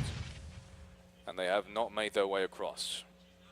Which is surprising to me, because there should be way less teams than normally on a military island all around these bridges, all around these rotation paths. Because so many teams are fighting outside of this. This is, once again, it's kind of a crazy story that we've seen. Coming in from this circle. Either way. I'll have to take a look and see how Bulgaria does this. This is interesting. Now they rotate out of this. They dodge it. I wouldn't have expected that. I love it. I mean, cut your losses. Sunk cost fallacy, right? Don't commit for something that's lost. Don't commit for something that's already over. They will try and get a little bit more loot now. They will try and figure out a way, get themselves another vehicle. There they are. Ooh, spike strip. They could literally put that on the road if they wanted to be a little tricky with it. There's not a lot of situations where that's useful, but this is one of them. It doesn't really give you anything except like fuck up the enemy's enemy's rotation, but that would be the most hilarious thing ever, right? I mean, we've seen this time and time again. I'm using that word because that's legitimately how these players have told us before the game. That's what they want to do. If they realize they're in a situation like this, do it, right? That's how you advance in a top-heavy lobby like this. That's the only reason. These are the small I don't want to say mistakes. These are the small differences sometimes. Yeah. That gives you that top 1, top 2, top 3, maybe even top 4 difference in a tournament like this, where you know that everyone else is on the top of their game anyways, and you get consistent points. Look at this. 2 guys in a boat, about to land on the south of Millie Island. Their other 2 teammates aren't even on the minimap yet. The other 2 players are nowhere to be found. They're in Primorsk, I believe, still. So I'm not sure what's going on with Kyrgyzstan, but I think we're about to find out, because the blue is closing on in. We're about to go into stage 2. Circle has popped, and it's definitely not on the Ferry PS side of things. That's what we can tell for now. A lot of teams will have to make rotations. A lot of teams on the north will feel the pressure more now. The circle is doing more damage and has determined more where it will end up. It's square on the Millie Islands as well. You can see Pakistan might just commit for the nursery here. Maybe they're looking to get a little deeper. But wherever they do make landfall, they're in one of the good spots in this zone. They're not the team that has to worry, like half of our team's still in blue here, Felix. Pakistan. It's been way too quiet around that lineup. It's been way too quiet around that country. It's such a strong PUBG Mobile country as well. Such strong players too. I mean, their representatives right now, they've not been picked without reason. And I'm expecting so much more from them to come in the following games, today and tomorrow. And then that's done already, but it's still a lot of chances. I know it sounds like it's not much, but we're not even halfway there. You know, we're slowly approaching the halfway line, but we're not there yet. So still, it's anyone's game. And Pakistan, one of the teams that hasn't necessarily been my favorites, but they have been one of the underdog teams that I could very well see like explode at some point as well. The dark horse teams, right? That we hope to make it spicy. And there it is, the circle we talked about, square center on the Millie Island. Pakistan and Indonesia, or Saudi Arabia and Indonesia, excuse me, on the northwest, still not in. Kyrgyzstan seems to have finally grouped on the south now, but they do have a team right next to them. It's Brazil waiting for them, lying in wait with the DBS, but he doesn't win out the battle at first. Can the trade come on through? Serich is doing so much damage already. Serich might find the third. What? Oh, wow. What? You're not supposed to win that. You're not supposed to at all. Brazil is being taken down one by one by one. How? And it's all because of one single player. Kyrgyzstan salvaging as much as they can. 3 points just like that being grabbed as a result. And what have we just witnessed? That is one of the most absurd ones 3 times in a row that we've seen at ISF competitions. That's nuts.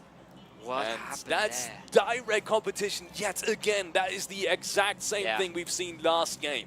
Right below the bridge, Brazil was trying to find a footing in phase, I believe it was 8, maybe 7 or 8, so very late in the game. And Kyrgyzstan just chimes in, springs the trap, and takes on every single one without any problem whatsoever. This time around, it's been way tougher. That is massive. Now, the res has finally come on through. Remember, he was there completely alone, so not an easy one to get. And as Egypt is knocking on the door, trying to make things tough from the back lines. But it's looking like Kyrgyzstan has got a handle on it. Saudi Arabia, completely different story, right? This is as PUBG as it gets. They're playing different games. They're not even in the same part of the map. Easy runs one over. The IPL comes on in. Wow. And they're looking to close this out. Do they know about the solo and the combat though? No, it doesn't look like an instant knock. To get to confirm, that's not the vault, Rendy. Oh no, it's falling apart for Indonesia, and just like that, Saudi Arabia, the hometown champions, they pick it up and they send Indonesia back to the lobby. Not in a good zone position, Felix, but at least they've gotten themselves 5 points already. They're all in the blue zone, but the Kingdom of Saudi Arabia has now picked up 5 eliminations. Takes the leading spot in round number 2. Ladies and gentlemen, here at the ISF World Esports Championship. Match number 2, obviously. They still have a chance, though. Right? Yes, we said they're not in the best position, but they can relatively easily drive across the western side. They should be able to scout this as well. They just got to make it a little bit faster than they are right now, because their play zone is starting to hurt. They should have enough medic to make that trip. That's the good news about this. And in the meanwhile, Mongolia are still trying to make their way in as well. Bulgaria, in the meanwhile, has been eliminated. I'm saying they've taken the 1 spot. Mongolia has just now overtaken them yet again. 6 points. That's another fight going the way of Mongolia, but are they really going to make it back in? They're surely going to lose players here. Not looking pretty for Kyrgyzstan either. Look at this, they're blowing up. They're trying to get it smoked out. They're trying to survive in what is a tough position on the edge of this circle. So much overview for Ukraine. You can see they're not wasting time either. They're building up the angles already. They're trying to close this out. They might have seen some of the knocks earlier. They might know that this is Kyrgyzstan, but they don't have to. They know they want frags, and they know they've got all the angles. Just don't overstep right now. There's a big angle from Old Boy. Look at the net they have spun around this. Now the pull-up's there, and they have all the information as well. They know the other two are nowhere close. Effect knock as well. It's Seric. Again, he doesn't have a whole lot of bullets, but he's done this before. Surely Ukraine doesn't fall into the same trap, Felix. I mean, Ukraine's decision-making has just been, leagues above everyone else's. Look how they cleaned this up. This is Ukraine coming in through the southern side, taking 1, 2, 3 frags just like that, making it look easy, but it's far from easy, really. The way they've positioned themselves, the way they methodically clean out every single player step by step, no 1v1s being taken unnecessarily, and that decision-making on that fight as well is something that is absolutely superb so far. This is the only team that I have to highlight. Their decision-making so far in this tournament has been incredible. Have you ever seen Ukraine in an unnecessary fight in any of the first phases? No. If they don't need to take a fight, they don't. If they see the opportunity to take advantageous fights, they don't shy away from it. Just like that, it's a fight that doesn't only give you eliminations and you have the advantage on them, but also gives you lots of space and breathing room on the southern side, and this is something that's very important on the military side. Otherwise, you will be forced into positions that you just don't want to play or have a lot of survivability from anyways. But yeah, Ukraine, I mean, once again, hats off to them. Absolutely clean. Still far from over, though. You can see Egypt is down there. Turkey is making their way in. Mongolia is going to come sometime soon if they don't die to the blue zone. So yeah, it's still a lot of competition, but that's the first step. I 100% agree. Decision-making is on point. Now they spot a weak solo, right? They see that Moroccan player is completely by himself, and they instantly close that out too, no doubt in their mind. As Egypt trying to spin a similar net on the other side of the circle. Now Myanmar, though, they've had enough of sitting around. They've had enough of waiting. They find Havlik, and they want to close this as well. Aggression coming out on all sides of the map. And that's a confirm with the Mini from range. That's putting Ukraine in a disadvantage when you just look at the numbers here. Can Myanmar do it? Can they take out the favorites? Can they take out the leaders here? But it's looking like Ukraine is not even sticking around for it. Old Boy knocked as well. Myanmar has woken up and chosen violence today. And, well, that choice seemed to be working out perfectly. Myanmar. I mean, what kind of storyline would that be if they get another dinner today? They'd be right up there. That'd be right back up there. Yes, indeed. Saudi Arabia as well. They need a dinner sometime soon too. If they want to have a chance at this tournament, which I still very much think they have. I mean, Easy had one hell of a performance yesterday. We saw him in the interview as well. I mean, he's deservingly been up there on the stage. If they can close out a couple of more games too, that'd be one hell of a storyline as well. We'll have to wait and see if that happens. But first of all, Ukraine has taken some casualties. I said that zone is far from over. The decision making up until this point is tough, but has been perfect. But the rest of it is obviously going to remain tough. So many different angles, so many different teams opting for that southern side. It's just going to make it really hard to get any kind of playing room in there. As soon as these open spots in the military base are taken, it's like almost impossible to get anything done. How respected. Alright, Slonic trying to hide on out in the car, but Egypt is a team, like you said, right, it's hard to get any of the space on the south. Egypt is a team that's been the reason for that as well. They've spun a bit of a net around Kyrgyzstan. Remember, they get a knock and a flush onto North, and that's what pushes Kyrgyzstan into the open arms of Ukraine, right? That's what ruins their game. Now they've got more players coming at them, but they're ready with the shots. It's Arthur, and again, 1-2, thank you.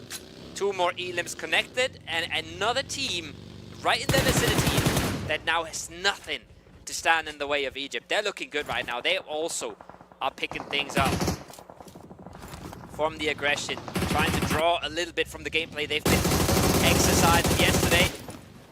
And they're looking so much better today. They have to make a transition across the road here at some point, but they've weakened so many teams around them. It should be easily possible. They've taken a lot of control. They should have enough space to make it across. Frank will be eliminated.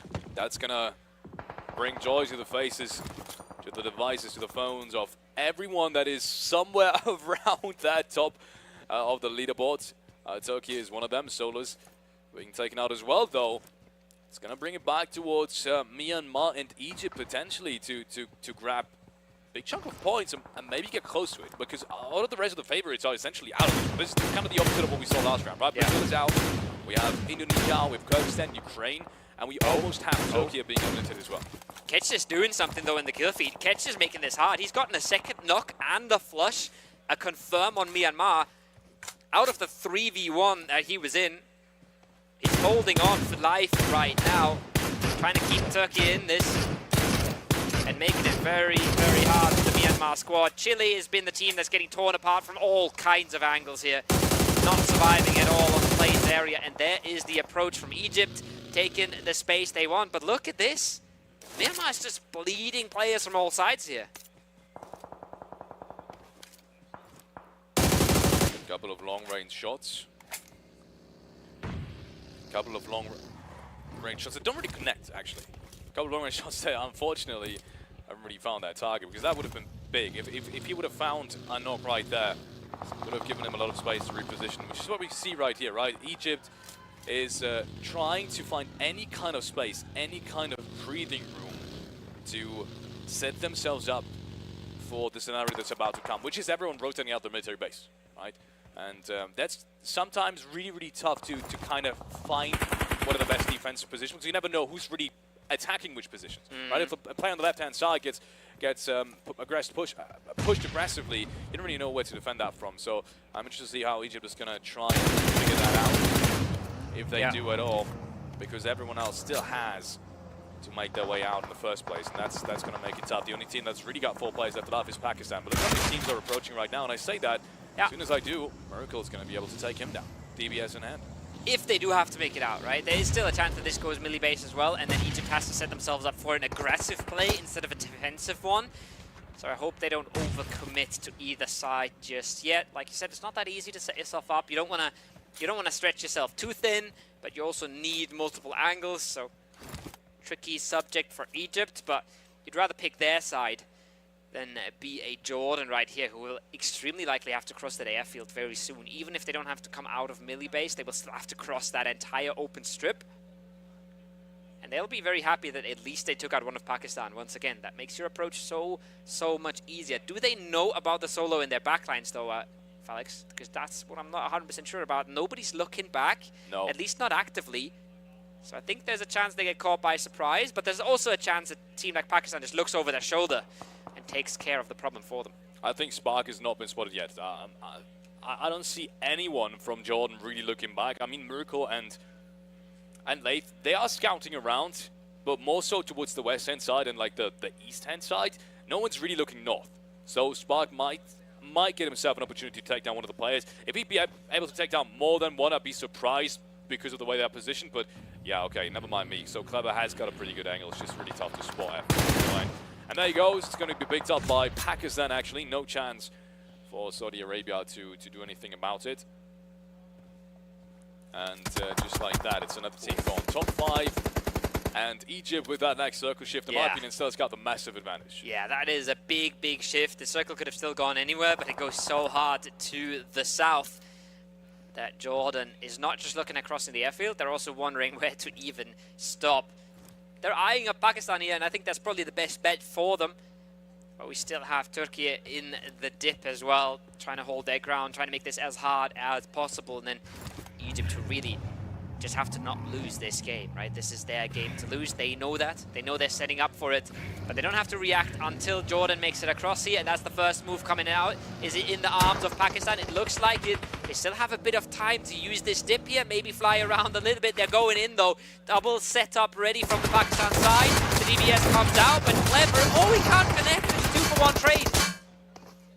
It's 2-for-1 trade, apparently. Pakistan has brought it back against Leith. So I think it's down to just the 1v1 if I see that correctly. Nades are raining in left and right and center. And Miracle actually hits one of them. I think that was a flash, unfortunately. It's not the finish just yet on Pakistan. And you can see in the distance, yeah, Clever is bleeding out. So Miracle's going to be left alive as the only player for Jordan any second now. There he goes. He's still got the chance to do something massive, though. He pulls up with the 2 down players. And that should secure him 2 more points. So I'm guessing, by the way he plays here, he knows that the last player, which is Goku, has to be somewhere in the distance. He can't be close. And by the way they're crawling, that should give him the answer to that as well. The Mima catch goes down. That's Miramar activating. And they need to as well. They desperately need to.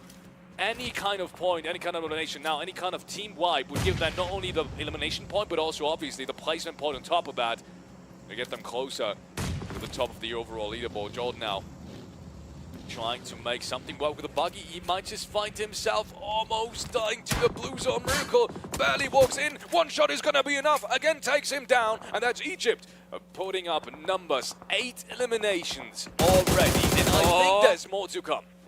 Catch though, big one. Finds the solo in their backlines. Actually cleans up Myanmar. They should be able to consolidate just for the time being. They will have to deal with the big threat of this lobby. It is Egypt from the south, cleaning up time and time again. They now know Pakistan's in front of them. They should have a very good idea that it's exactly 2 players as well, because they've seen the knock. That tells you it's at least 2. And then they've seen 2 Turkish players in the dip. They have all the information they could ever want. They have all the angles they could ever want. The question is, how do they play it out? And right now, I like what they're doing. Getting a little bit more close, getting into position to close this out before it takes forever. This is going to all come down to who's going to be able to support each other against Egypt, right? If anyone wants to have a chance against Egypt, well, then the chance really goes. It's going to be them working together, simultaneously grabbing a knock on towards Egypt. That's not bound to happen. Pakistan cleans up on Egypt. They're going aggressively forward. They don't need to, but they want to anyways. Get these last 2 frags and make that convincingly happen too. First frag goes the way of Catch, though. This is not as easily done as it's said. But there goes another trade. I think it's a 2-1 trade so far. And suddenly Catch is doing one more. What is happening here? He gets another flush. It's suddenly down to a 2v1.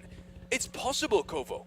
And Arthur flying in like that is a big risk as well. Goes down to half HP. The nade will clean it up. Egypt, they make it look a little sketch. They make it look a little harder than it maybe could have been. But they clean it up in the end. A convincing win with a bunch of elims.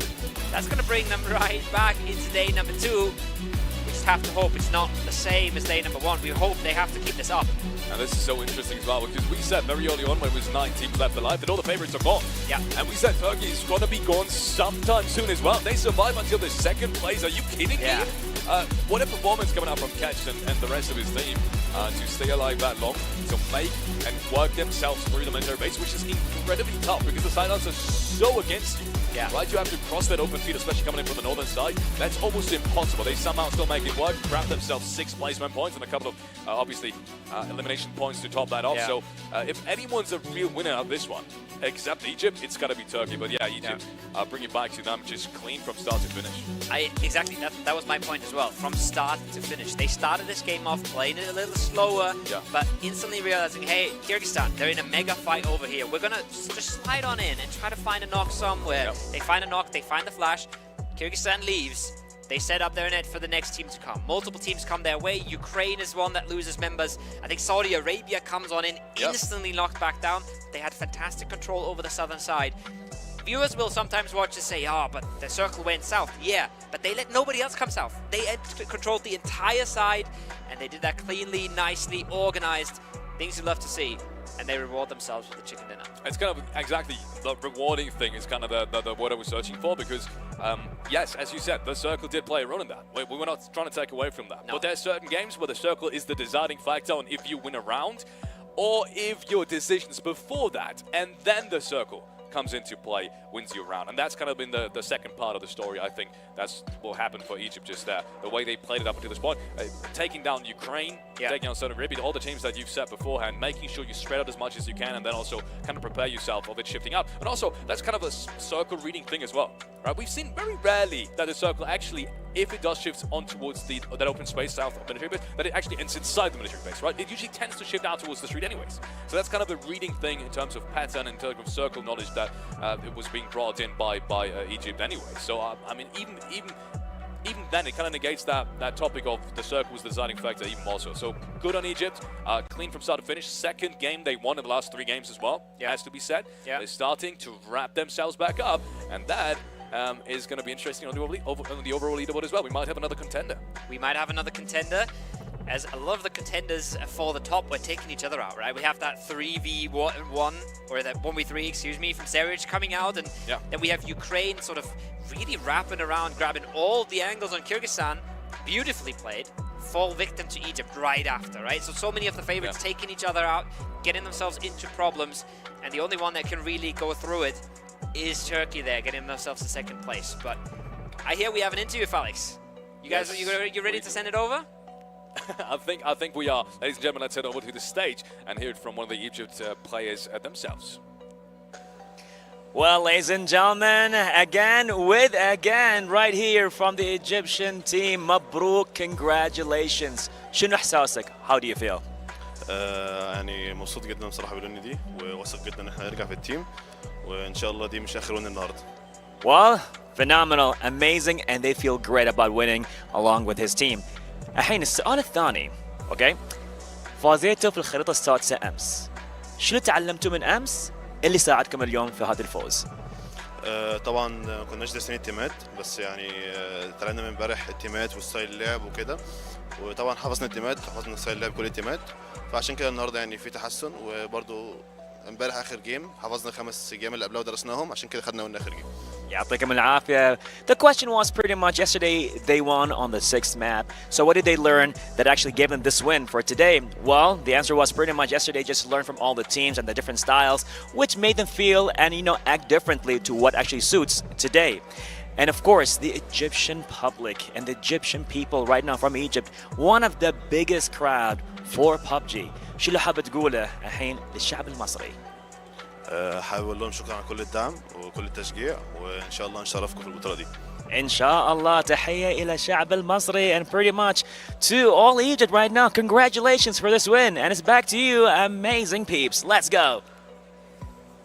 Thank you very much, Bara. Congratulations to Egypt getting their second winner chicken dinner in our second day here. Managed to secure the first one in game 6. Day 1, and now I want to say this is the performance that we were kind of looking for from Egypt, and the fact that they didn't let their performance in their previous game affect them that much. They were like, you know what, we got a couple of points. Let's see if we can bounce back at one more time.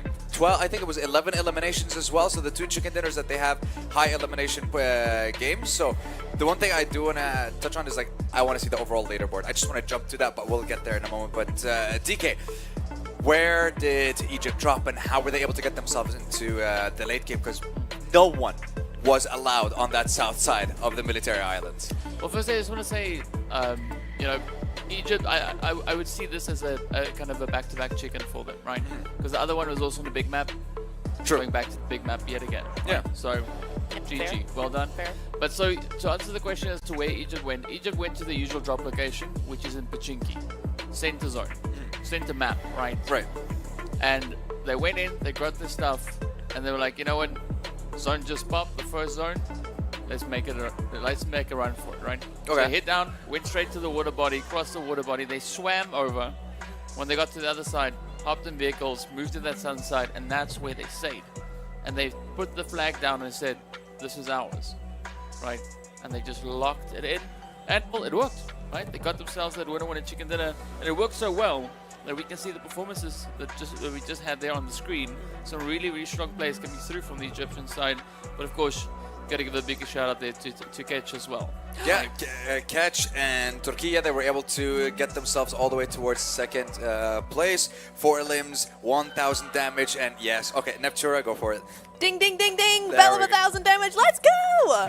Let's do it. I like that. We're gonna do it every single time. By the way, just to let you guys know, the second we saw the 1,000 damage, both of my analysts just looked at me with like the biggest grin on their face, and they're just like tapping the screen. Look, we have another 1,000 damage.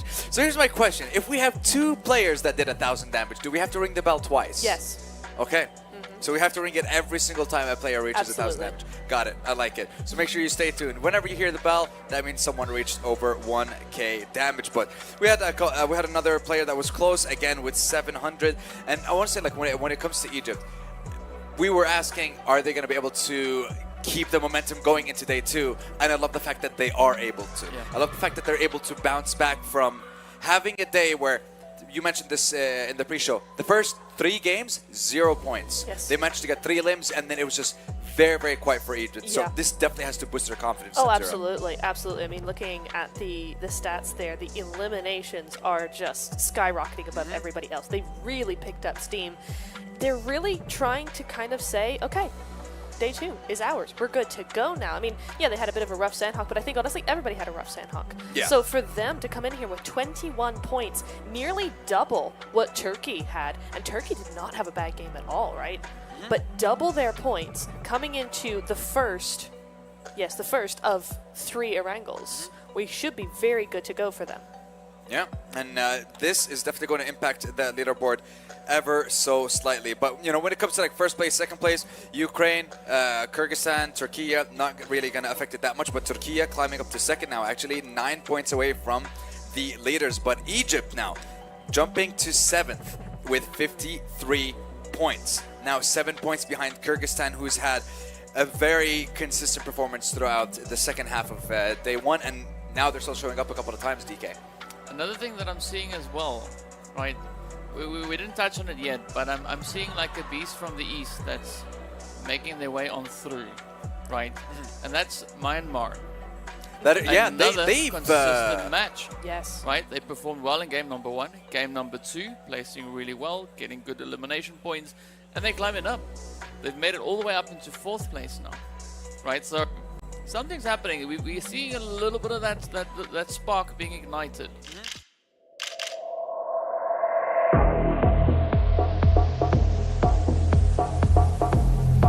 Yes.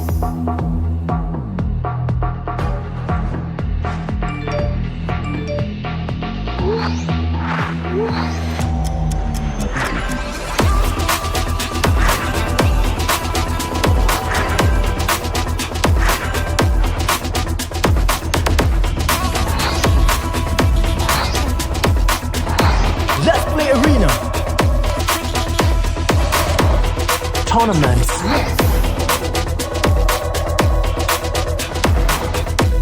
Papa.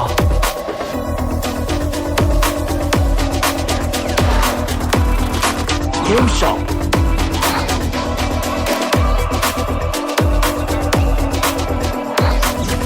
Data Packs.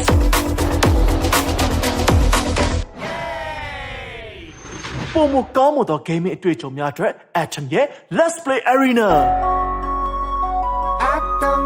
ပုံမကောင်းမွန်သောနေ့တင်များစီ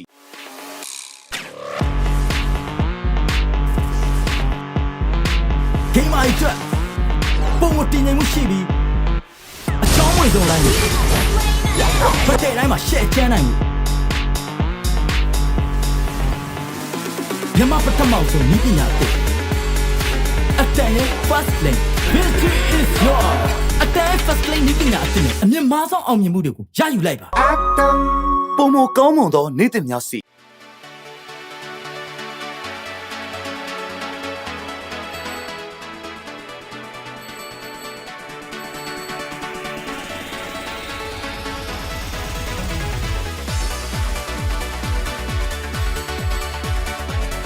နေရာဝင်ချွေးနေပါလား ဒါဆိုရင်ဒါငါတို့အလုံးကြိုက်တဲ့ royalty ပဲ ရင်းနှီးတစားဆုံးရှုံးမှုများကိုပြန်လည်ဖြည့်တင်းပေးမယ်အကောင်းဆုံး royalty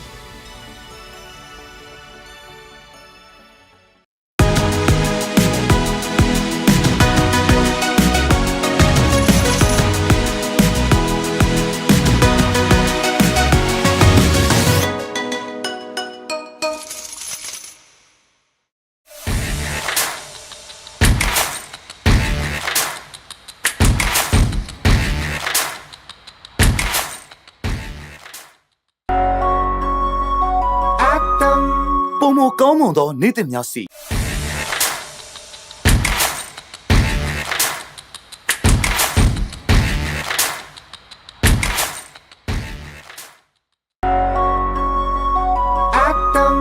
ပုံမကောင်းမွန်သောနေ့တင်များစီ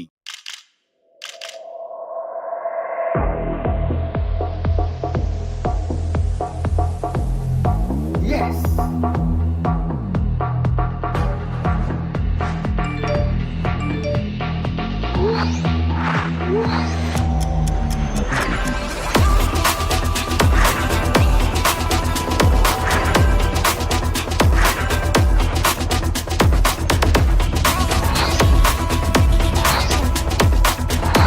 Let's play arena. Tournaments.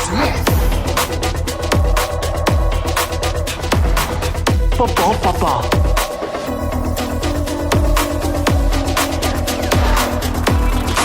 Game shop.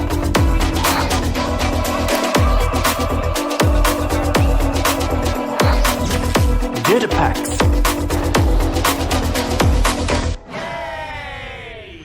Pomoကောင်းမွန်သော gaming အတွေ့အကြုံများအတွက် Atom ရဲ့ Let's Play Arena ပုံမကောင်းမွန်သောနေ့တင်များစီ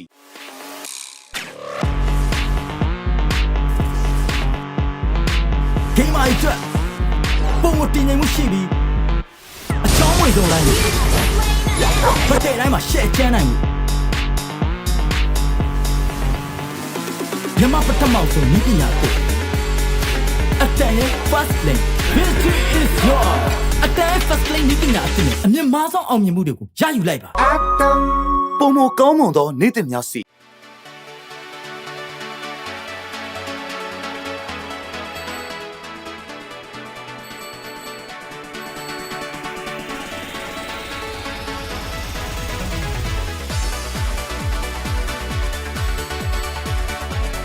နေရာဝင်ချွေးနေပါလား ဒါဆိုရင်ဒါငါတို့အလုံးကြိုက်တဲ့ royalty ပဲ ရင်းနှီးတစားဆုံးရှုံးမှုများကိုပြန်လည်ဖြည့်တင်းပေးမယ်အကောင်းဆုံး royalty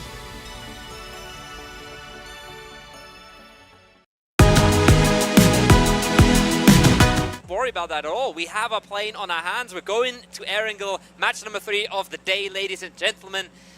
And we have, once again, a bit of a western playing path here. Will Severny set itself ablaze? Just a few seconds and we'll find out. I'm going to go with the fan favorites, but thank you so much for asking, Kobo. Kyrgyzstan is going to be my pick. Who asked? Yeah. I just asked myself because you just didn't answer the question. Either way, yeah, Kyrgyzstan. Kyrgyzstan is going to be my pick for match number 3. I think these guys have been a long time coming as well. Their consistency is slowly but surely wrapping up. The big games are slowly but surely wrapping up. But the same can be said about Myanmar as well. So I completely understand the desk's opinion as well on Myanmar. And also, I want to see friends now finally being picked up. We've had enough of making fun of they're not the favorites. Such a sympathetic team. I love these guys to death. some of these are having the first LAN experience of their careers as well, of their very young careers. These guys are definitely making their way up to the top of the scene, not only regionally but internationally as well. So I want to see France now finally bring it back, finally have a great game. This is one of the few teams that has kind of this underdog feeling to it, where there has to be at least one round out of these 18s where they just pop off, right? And I'm hoping that's going to come now. We'll have to wait and see. They're starting it off with another hot drop here. They are flying right into Severny, into the vicinity of Bulgaria, who are happy to take this fight once again. It slowed down quite a lot after France got eliminated last time, but then Mongolia is not in the picture here for our match number 3. Very central circle, and we do see Brazil now in Millie again. So they could have maybe, if they really wanted to, they could have stretched towards South George, but they have made the decision to move on over and loot the Millie base for this one. Maybe a reaction to the circles here, but they do decide to loot Millie. The circle doesn't come their way though. We have predicted Turkey and Ukraine. Each one of us has before this tournament has started. Yeah. We have to remind yourselves, we didn't know some of these lineups have changed until after the fact that we've given our predictions, so we weren't up to speed on, or at that point it wasn't really decided on who's really going to play for some of these nations, so obviously our predictions may have changed after the fact, but either way, I think, just to put that into perspective as well, I think we're on a pretty good track record. And while we're at it, by the way, give a shout out to production. We have seen your feedback yesterday, and we've significantly slimmed down the pauses and the breaks between the games. So we're up on track. We'll give these guys a quick pause after match 3, and yeah, so no more delays, no more tech delays, obviously, that we've had up until this point. And so yeah, give it up for prediction. We've heard your feedback. We've implemented them, and these guys did an amazing job of doing so. Yeah. So we're getting up to speed. Shout out to the people behind the camera, right? We love standing in front of the camera. We love yapping about fighting with the analyst desk and doing all the fun stuff, but there is people doing actual work behind the cameras as well. Should not forget about them. Now, you said this is the time. Actual work, which is yapping. We're just here to talk about the video games, but you said it's time that France puts in some work. We'll have to wait and see what they do. That's a wild nade from Sicario. He must have... it's the smoke. It's the smoke that's attracting that one. But he does find Mr. Blue through it as well. Instant confirm. That's super from the outside of the city as well. Yeah. That's a big angle that he's opening up. That's an angle that I've very rarely seen in a Severny hot job. Someone rotating out of the city to go towards the western side. That's only really, or towards the eastern side, depending on the point of view. That's only really valuable if you know these guys are making a push towards the church. But he somehow anticipated that. So massive play coming out from Bulgaria. I love that. Good angle, and it's going to give you the advantage that you need coming into this fight. It's the second hot job in a row, and just about when I was telling everyone that I want to see France, perform now, they lose a player just like that, and they take another Severny hot job. We got to ask Natura about this. What was going on with France? Because this is an interesting decision, right? It's one of the first lands. You would disagree with this massively as well, right? Taking this hot job. I mean, in a way, I massively disagree. Now, Tree will find himself one at least. But in a way, I can't fault them, and I do appreciate the confidence, right? They're not giving themselves up. They say, hey, we want to loot Severny, and we will not be bullied. We will not be pushed out just because somebody thinks they have a right to loot here. So making this one hurt, at least for Bulgaria, getting themselves one back, chalking down their first elim of the round. As everybody else on the map is preparing themselves for the circle, is making their first on moves. These two teams, they've got more important things to deal with, and Tree lobs down a nade, makes this one sting, and yes, a brilliant flank, a lovely play from Bulgaria, but they're losing out on the 1v1s right now. They really are. Nade comes up top of the building, doesn't really hit anyone just yet, no damage being dealt. And slowly but surely, Bulgaria is in deep, deep trouble. They've started this off so very well. They had the entry, they had the positions. They wanted to make a move. Well, that move, unfortunately, was where it all fell apart. First player gets taken down. Second flash is going to come sometime soon, too. And France, just like that, turning things around. They are back on track to Sicario. Some more elimination points. This is a massive, massive nade. It barely hits inside the walls. Unfortunately, if that would have hit anywhere outside of it, he definitely would have been taken down. Bulgaria barely clinging on to life. In the meanwhile, that is so big as well. Is not really being rest back up, I think. That would have been so big as well, Nanthu. But Francis misses a massive nade there, and it does cost his teammate his life. That would have just spiraled things out of control for Bulgaria, because they would have been 3 up in a 3 versus 1 against Notorious. Now they have to get the res onto 3.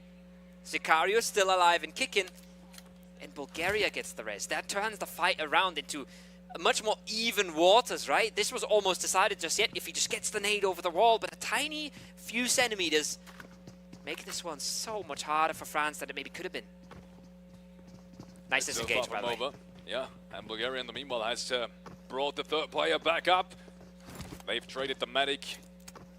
They have brought him back up to around 50 HP too, so he's ready to get back into the fight. The situation is brought back to a 3-on-3 still. No real shots being traded in the last couple of seconds. Everyone's trying to find the correct angle. Everyone's trying to pre-fire each other. And maybe, just maybe, Tree has found an angle now. He gets a couple of shots. No medic once again on his position as well in his inventory. Meaning, with the blue zone coming in, he's going to have to make a move sometime sooner. But I think that's the case for everyone. No one's really found any loot in the last couple of minutes. It's been that way the last hot drop as well. As soon as you loot these buildings, there's nothing more to gain. You can't cross the street. You can't cross towards the church. There's nothing else to even loot there anymore. Because if you have the other one out, essentially, what you have, that's a massive headshot. The blue zone might just be enough to take him down. He might just have to jump down and make a move on his own. But it looks like he does have one more first aid. I think he's creeping around top of the building. Bandages. Before that 75 HP. Yeah, he's actually got bandages. No first aid on it. Oh, Dudonate has the player in his sight. Knocks him down. 1-2, thank you. The pump action. Quick work of it. Sicario on the lower floor. Notorious finds one back, though. It is mutually assured destruction. No other way to put it. And it's a 2v1 in the building right now. Anthu a little bit alone. Tree has to try and help out. Gets himself closer. No helmet on Tree, remember. This could be over very, very quickly. But the mid situation is such a problem. Look at it. Anthu, he's got one single first aid. I don't think Tree had a single one, and I know that some of the Bulgarian players did not have meds until they at least killed some players in the bottom floor. This is mutually assured destruction. Phase 2 is about to pop. It's not looking good. It's really not. Be reminded, in the meanwhile, everyone else is trying to find some kind of space in the next safe zone. We have completely disregarded any rotations that have happened until this point because obviously that fight is one of the first ones that was going to happen, and everyone else is kind of just chilling, right? I mean, there's so much open space for everyone else because there's so much fights happening in the first phase. Indonesia, France, Bulgaria, even Pakistan was in the midst of things. And now Tree jumps around the corner, he hits one more shotgun pallet, and that's enough to take down Sicario. Now just one player left standing. France might win this, but at what cost? They've lost 2 players already, and it's not over just yet. Third flash comes through, and yeah, I think he's got it. Sicario is being taken down. I think that's it, isn't No, that's a flush. It's a flush. Oh, Oh my god, I got baited by the shotgun coming out. They still have to clear this. Such rough angles, but the shotgun again. It's the shotgun from Notorious that wins it out, though. 1v1 on the roof. They're dancing, they're ducking, they're weaving around each other. Who's gonna win? It's a ring around the rosy. And Fantouche says, no, thank you. Je ne veux pas. It's not over just yet. What is this fight, Felix? How does it take so long? France in the end. 4 elims. Barely gets the first aid off to stay alive, but I'm not even sure if he's gonna make it into zone at this point. Look how far away they are, as everybody else is just posing up, bolstering up for this phase 2 already. That needs to be another pit stop. They need to find meds. They've got a vehicle. There's a safe spawn somewhere around there, for sure. If not from the northern side, then on the southern side towards the cross-section compound. But no one had any medic left. Like, legitimately, I think the last 4 players that we saw in that fight, including Sicario and even Antho, they had absolutely 0 medic stuff. So they need to take a pit stop, maybe cross-section, loot, have massive luck with a couple of first aids, and then drive further and just not have a stop anymore. Because as soon as phase 3 hits, that's too far away. You're not going to make it in with absolutely 0 mats as of right now. So I'm still worried for France. Matter of fact, though, is, once again, first land for some of these players. They found themselves 4 eliminations in first phase, something that we haven't really seen up until this point. This is a good start. It's going to give them confidence, and it's going to be a memory no matter how things turn out. And that's the first knock coming in. Trees, unfortunately, dies to the blue zone. I think his teammate is soon to follow, unfortunately. Could be a strategic decision as well. You would want to stack one player with all the mats that you have to at least give him a chance to make it. But we have a game on our hands. We've got gameplay all over the map. Turkey picking up 2, losing caches in the process is a signal for the rest of the teams. Egypt is already on 4 as well, and Myanmar is a team that are looking to put in the damage. So far, Circle hasn't really decided where it goes. It centers up right on Egypt. The double barns are in a good spot as well for Turkey, but it is Egypt that potentially have the strongest spot in this phase 3 and can set themselves up for more success here today. Whereas a team like Kyrgyzstan that we've been looking at, they have to find their way in first. France, I'm still looking at the health bar because it's depleting very, very fast, and we said that. Yeah, I think it's going to be big trouble for eliminations, but I think that's going to be just about it. He hits the first 6, so he has found a first 8. Maybe, just maybe he can make it in. I'm taking bets right now. Is he going to make it in, Gobo? I'm saying no. Okay, I'm saying yes. I don't think there was any first 8 on the Bulgaria players anymore because of how long that fight took. Yeah. And he'd have to find himself a couple while still making a lot of distance here, crossing a lot of ground. It's not even the fastest rotation path either. When you're coming out of Severny towards the south, you gotta get across some of these Rozhok bridges. You're not just sending it down a straight road. So it's horrible pathing. It's horrible pathing. Exactly. There's so many twists and turns you have to go through. That distance is really not to be underestimated. It at least takes like a minute.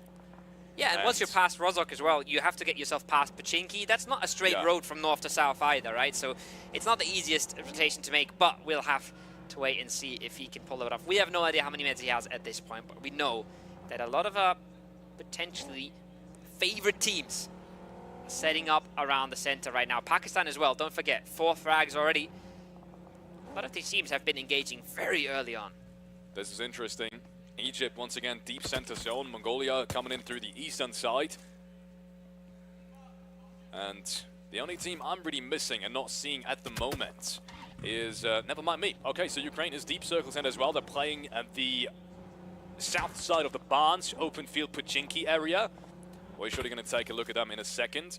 They've already lost one. Even Ukraine is inside the circle. Everyone essentially has found themselves a pretty good spot. Honestly, I don't think anyone's really at a big disadvantage. The only team that's really yet to find a home is Saudi Arabia, but they're making their way inside towards the northern side, rotating in through Pachinki. So even that is a pretty good entry. Yes, there's another team in there, but I think it's going to be possible to coexist for the time being. So no one's really at a big disadvantage. This is one of these circles that everyone has a chance in.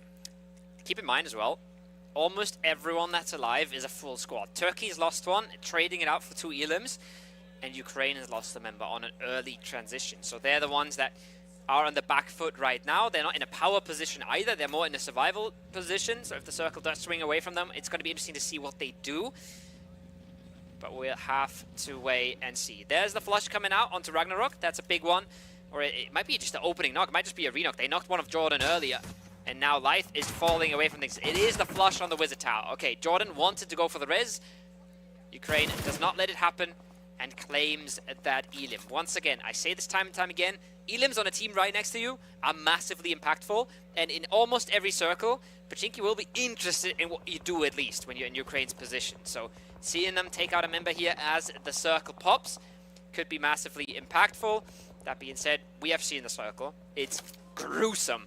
It's brutal. It went as far south as it can. So all these teams that we're watching right now in this Pachinki area, you mentioned Saudi Arabia as well, they all have a long ways to go. The circle shift, my goodness. It is as south as it can be. France now finally going down, yeah. I think, did he make it inside the zone? Yeah. Okay, so he made it inside somehow, but he's being caught. He's been caught right after, unfortunately. Comes in on 1 HP, basically gets taken out instantly out of his car. Unfortunately. Mongolia has similar problems right now, rotating to the eastern side. I was about to say, the only team that I think has somewhat of a disadvantage right now, depending on the circle shift, should be Mongolia, because running into the eastern side, if all the positions are taken already, yeah, you can play like the kind of Czech area, or you can play the compounds on the coast, but these aren't necessarily ideal compounds or ideal positions, and you're kind of at the mercy of how the next circle shifts, right? There's limited playable area outside of it, and they will fall short. shortly after I was thinking that as well. Just 2 players left standing for them. In the meanwhile, Saudi Arabia has made themselves up. I was telling you guys about it. That were kind of the last team that was looking for a place in the circle, and they made themselves at home here towards the western side of the current safe zone, or current blue zone. Is there really much to play off of this? Not really just yet, but the good thing is you have high ground, you can backfill lots of positions, right? You can harass people away from their position. That's what they're doing right now with Kyrgyzstan. Yeah, and they were really hoping to find an opening there. 1 knock would have gone a long way. Now, they do not know that Chile is here ready and waiting. Trigger around the smoke, looking to pull the trigger himself. If that fight erupts, that is an open door for Saudi Arabia. It's gonna be instead the long-range knock coming out from Saudi Arabia. That's not down as well. This is disaster right now, but the trades are coming out. Zerich once again makes big things happen for Kyrgyzstan. They're playing for dear life here instantly with a second nade to confirm, though. He's making this more possible for Kyrgyzstan than it maybe could have been, but they're still taking so much damage from behind, Falix. They're on borrowed time here. They might just be out in a second. They might just be. First knock comes in. Maybe Chile can do more than that. The second frag, unfortunately, doesn't quite happen. And Flakey takes down M2M. This was an important one. What? And the second one as well. What is this? That's disastrous for Chile. That should not have happened under any circumstances. They're Saudi. And that's a big win now for Kyrgyzstan. 4 points being picked up, but we said it. Saudi was waiting for that fight to happen. They were patiently creeping up on this. And now they are here. They have arrived at their destination. They want to take this edge. They want to clean things up, and they know they have to do so fast. Otherwise, Kyrgyzstan is going to be able to reposition. But yeah, just like that, bleed-outs happen. And Flakey finds himself as the solo player left alive, left standing to represent his nation. And with 3 angry Saudi Arabian players driving all around him, I don't think his chances are all that well. They haven't spotted him yet. They still think he might be in the smoke here. They're still looking. He's still alive at least. He's got the DBS. He's done it once. He might do it again. But he needs to find the first opening. He needs to find it instantly. He cannot shoot at someone that survives. It's a 1v3. Bringing it down into 1v2 makes it all so doable. But look at this. They still haven't found them. They're still checking the rocks. They're trying everything. This is so smart from Saudi Arabia. Even though you've driven around there 10 times, you're still not exiting your vehicle. They're playing it extra safe. They don't want to risk it at all. And jumping over to the northern side, all these teams need to move as well. Brazil finally into the action. And now that they say they haven't exited their vehicle, they do. Finally, that player gets spotted out, hidden, peeks around the corner. He's waiting for the reinforcements. I was talking about smart play. There goes the trade. And good stuff coming out from Saudi Arabia. The delay on when he really wanted to take that fight is what it comes down to. Make extra sure no one's taking you down. Yeah. And you have done so successfully. Next zone shifts away, yes, but you found yourself an entry and you've found yourself with 3 players left standing. This is a good opening as well for Saudi Arabia coming into the western side. Big plays coming out, making sure they keep their members up. I love the delay. I love how much he's baiting for his teammate to help him out, and Easy is there. The IGL comes on in. Now, Ukraine getting the reses back on up. They've had Team Jordan fly through them. You can see no helmet on Havlik there. Battered and bruised on this coastline. Brazil playing the tiniest of dips. I love it. Survivability for now. Not a power position for the later game, but it might just be enough. They should get some help from the barn as well. As soon as somebody approaches, they should get some shots over their shoulders. Ukraine, though, they've got to go now, and Saudi Arabia wants to close them out. They got all the angles, they got the information, but it's not an easy execution. It really isn't. It's at 3-on-3 as well, so no one's really got that big man advantage going into this fight. And that was more than I think they expected originally. This is still a good entry. 1, 2, 3. Egypt chimes in as well. And with the help of Egypt, Ukraine is able to close down that fight, but not without losing a player themselves. They're down to just 2 players left standing. But then again, they are on the coastline, and with how much water there still is, it's still one of the best positions, right? You can still defend yourself easily with 2 players down the coastline. Might not even be that big of a disadvantage as of right now. We're going to have to wait and see how that turns out.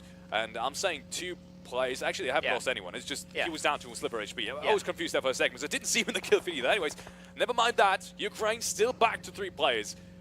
And 3 players inside the safe zone, deep center at the coastline. Still a very good spot.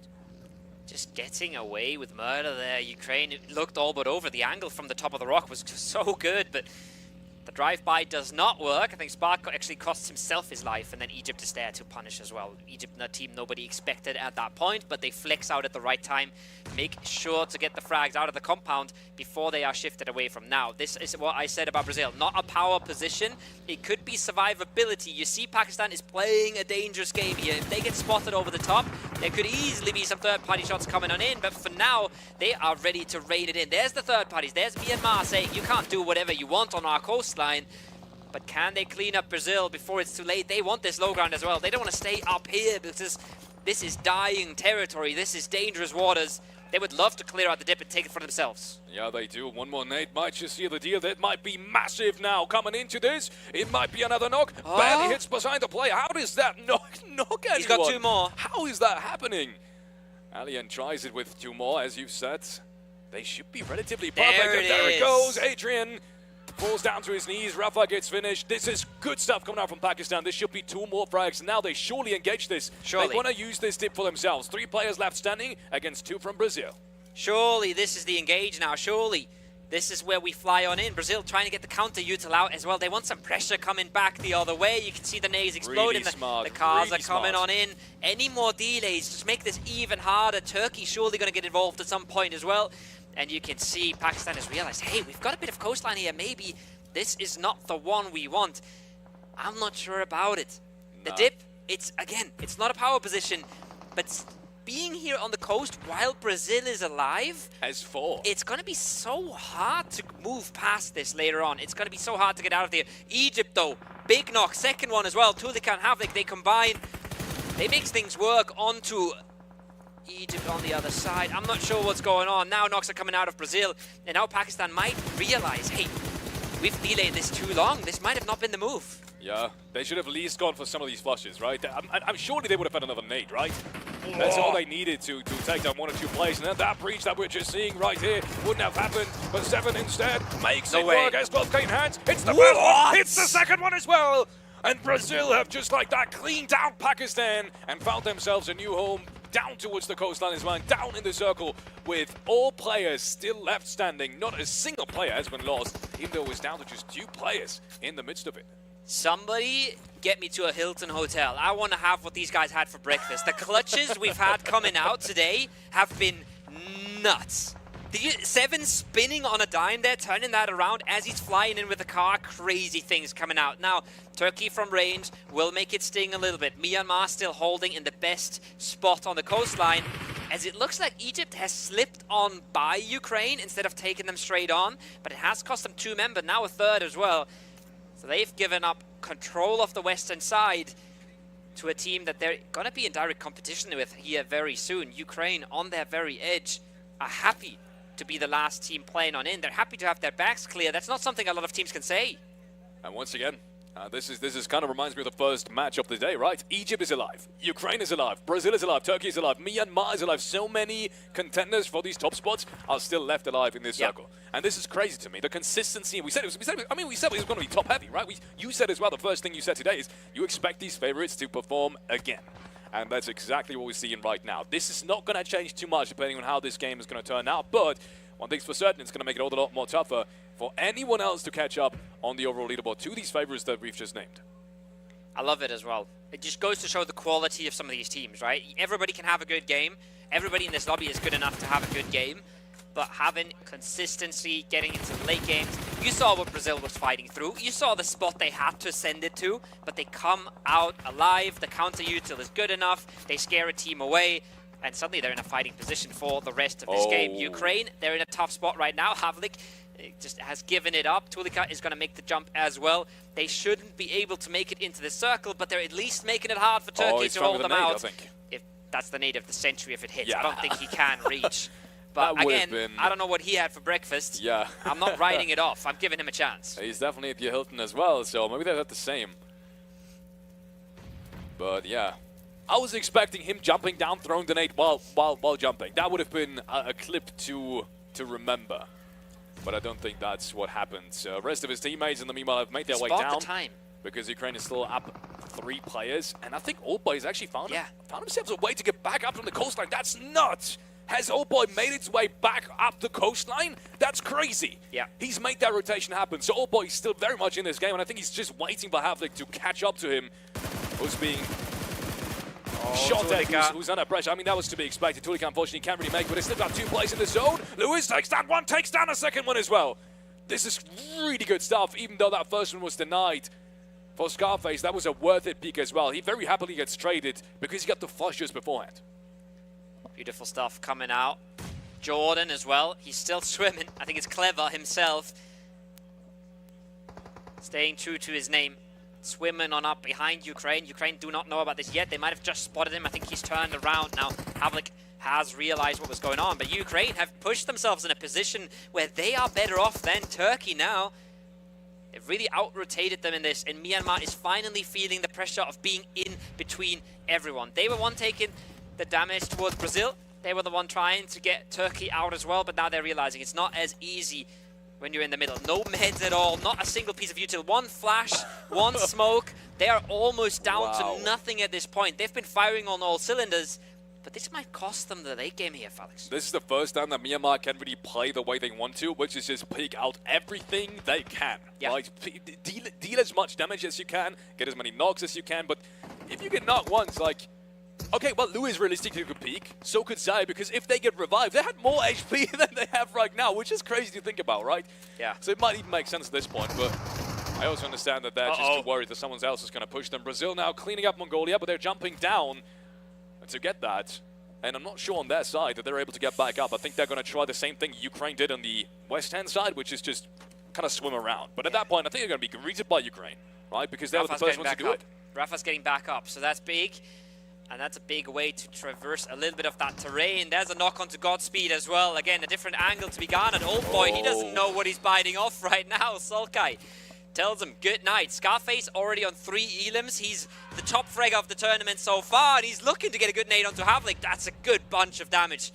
He doesn't know how much he connected there, but Havlik is definitely feeling the pressure now, and I love this from Brazil. Look at this. They're closing the gap now. They've got a few more meters to go, but they're not being super decisive about this. They're biding their time here. Maybe they're hoping a fight breaks out on the other side. Maybe that's what they're delaying for, but they're giving time to Myanmar to get these reses. You know what's crazy?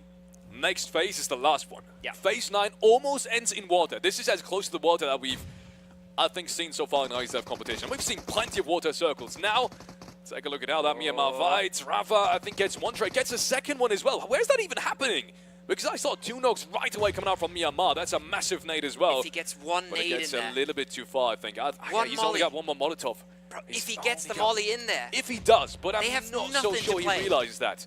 He's just looted 4 nades. He's just looted 4 nades. 7. You could do the play of the century, but he immediately gets repeat. This is perfect play by Myanmar. They know they have to activate. Don't let him get these nades off, and they don't. Myanmar takes him down. That's Brazil done and dusted. Top 4 now, ladies and gentlemen, as we head into the later stages of match number 3. And it's still Ukraine, it's still Turkey, it's still Jordan somewhere down there. And Myanmar, out of all these teams, with a man advantage. Myanmar has their side now, and that's so big. They can even maybe get a few thirsties off. Remember how bruised they were. Remember how just spare their inventories were. Nothing to work with. Same here for Ukraine. Just look at the bottom middle of your screen. They've got nothing to work with anymore. They've been battling these coastlines. Their arsenal is completely expanded, but Myanmar has gotten their side. Turkey, their time is ticking. Nowhere to go. Scarface, can he pull something out of the bag? It's unlikely. If anyone can do it, he can. But look at where he is. He's got to step up at some point, and once he steps up, he should be instantly knocked back down. It's just a straight path thing. There's nowhere else to walk for him. He has to be incredibly fortunate with the timing on Myanmar making a move as well. That's the only opportunity I see for Turkey right now making anything happen this round. Same goes for Jordan. If he wants to make it somewhere close into a top 2 scenario, potentially, he's going to have to jump down as soon as Ukraine fights. And Ukraine, it looks like they have the best position, yes, circle-wise, but look at how many teams they have to fight. It's actually everyone. Right, Myanmar coming in from the right-hand side. You have Turkey at some point needing to leave the ridgeline, and you have Jordan below you that they don't necessarily even are aware of. That's they are the thing. aware. Havlik is looking down there a whole lot. Havlik has been looking at that water way more than he would normally. Now Scarface, we knew he had nowhere to go. He tries to make it work. Ukraine has their work cut out for for them. This is the position they need to hold, but Lewis is cooking a nade. Oh, if he would have gotten that up onto Havlik, that could have been the game changer. Look at the angle. 16 bullets is all he's got to work with in a matter of seconds here. This is going to explode. There's Old Boy finding Jordan, finally. Takes down Clever, but this is about to kick off. Oh, yes, it is. Oh, they don't know! Coming out from Havlik. They're looking at Old Boy. Havlik from up top. He might just get one. He's looking for it. No meds on Myanmar whatsoever. But the knocks just haven't come through. Now they do. Havlik takes the first one. There's one more shot being needed. Old Boy chimes in as well. And suddenly it's all down to just one player that's left standing for Myanmar. They've turned this around. 2-on-3, down to 1-on-1. And Havlik now is looking for it. No mats on Lewis. No mats on Lewis. He cannot heal up an inch. And Havlik is being pushed away from the blue zone. He jumps down. He's got the DBS. He just cannot hit it, but he does so anyways. And Ukraine will secure another dinner. And oh my lord, is that a big one? Because the overall leaderboard has favored them anyways. What a game to clutch out. Not their game to win at all. Remember where they were at the start of this? At the edge of the circle, just a few rocks to play with. Saudi Arabia looking to close them out. We thought their days were over. But in the end, swimming across, even leaving Tulika behind, good enough to close out the game in the end. Myanmar so close once again, but they don't know. They don't know Havlik's on top of the rock. They're trying to take the fight to Old Boy. And it cost them in the end. That was a crazy game. No resources for anyone either. Nobody had nades left. Nobody had meds left. We saw Havlik on top of the rock literally running out of M4 bullets and running out of bullets in his DBS. And Lewis on the other side, no first aids. Massive battle of attrition there. Yeah, I mean, Myanmar went into this, I think, even... Actually, let's take a look back. Even before they went into this, before even Brazil was left standing. Yeah. Or got eliminated by them. Like 4 or 5 minutes before that, they had nothing in their inventory. Like they couldn't even peek. And we were making jokes about if they get knocked, they would have more HP than they do right now, which is crazy to think about. So yeah, Myanmar having a tough road in, Ukraine having a tough road in. But we said early on as well, right? Ukraine, and we had 7-8 teams alive. They're not in a bad spot actually. No. Despite it looking that way. And then there was this one moment where the circle shifted away towards eastern side and they jumped down. That was the key moment for me. The way they made that rotation work goes to show you that decision-making from Ukraine is just leagues above everyone else right now. I think that they're playing smarter than everyone else as well. Yeah, and remember they were beating teams as well to that spot, and then beating teams from that spot. Saudi Arabia flying in, even Egypt coming out of the compound as 4, third partying on the ridge, realizing, okay, that's where Ukraine's playing, that's where we want to go, but in the end, Ukraine somehow out-survives them. They drive in front of Ukraine, they don't want to take that fight. It's not an easy fight for Egypt, but Ukraine is the one winning it without having the numbers, without having the utility, without having the compound to be playing out from. And once again, they're showing us why they're at the top of that leaderboard. I think we had a 15-point gap or something earlier in the day. They're working to keep that a thing, and they're working to come into tomorrow and try and be just the one team to win this tournament. Yeah, it looks that way right now. I saw the coach as soon as that round was over just jumping up and doing like this because he knows now. They have the advantage on everyone else, essentially. Everyone else is going to have to play catch-up. And yes, the favorites, they are consistent as well. But it might just, if we've come to a point, it might just need more than just one good round to catch them, even today. Yeah. So that overall leaderboard is definitely going to be interesting. We have to give massive credits for Myanmar there, cleaning up so much in that late game. Brazil as well, not even getting close. And also Brazil, the way they got out of that dip and punished, I think it was Pakistan on their south, beautiful. That they had nothing to play, nothing to work for on their side. We said that's the hardest side to come into because everything's taken. They send it into that dip, and as soon as they get a chance, they're getting knocked down, they're smoking, they're trying to get some counter-util over it, they're trying to just stay alive. First chance they get, instant aggression, instant pull-up. 7 flies over the top with a shotgun, spins around on a dime. Crazy stuff coming out from them to keep themselves in the conversation. But I know who's going to keep themselves in the conversation. That's going to be a beautiful Analyst. So take it away. You didn't have to. Thank you. What a wonderful game by Ukraine. I did say they are going to be able to break that 100-point barrier, but what a way to do it at the end. Old Boy, Havlik with that 1v2. I don't know what was happening with the 3 players from Myanmar focusing on Old Boy, and then Havlik. I felt like there was a lot of missed shots, but still, he managed to get those limbs and secure that chicken dinner. Extremely valuable, I feel, for Ukraine there, DK.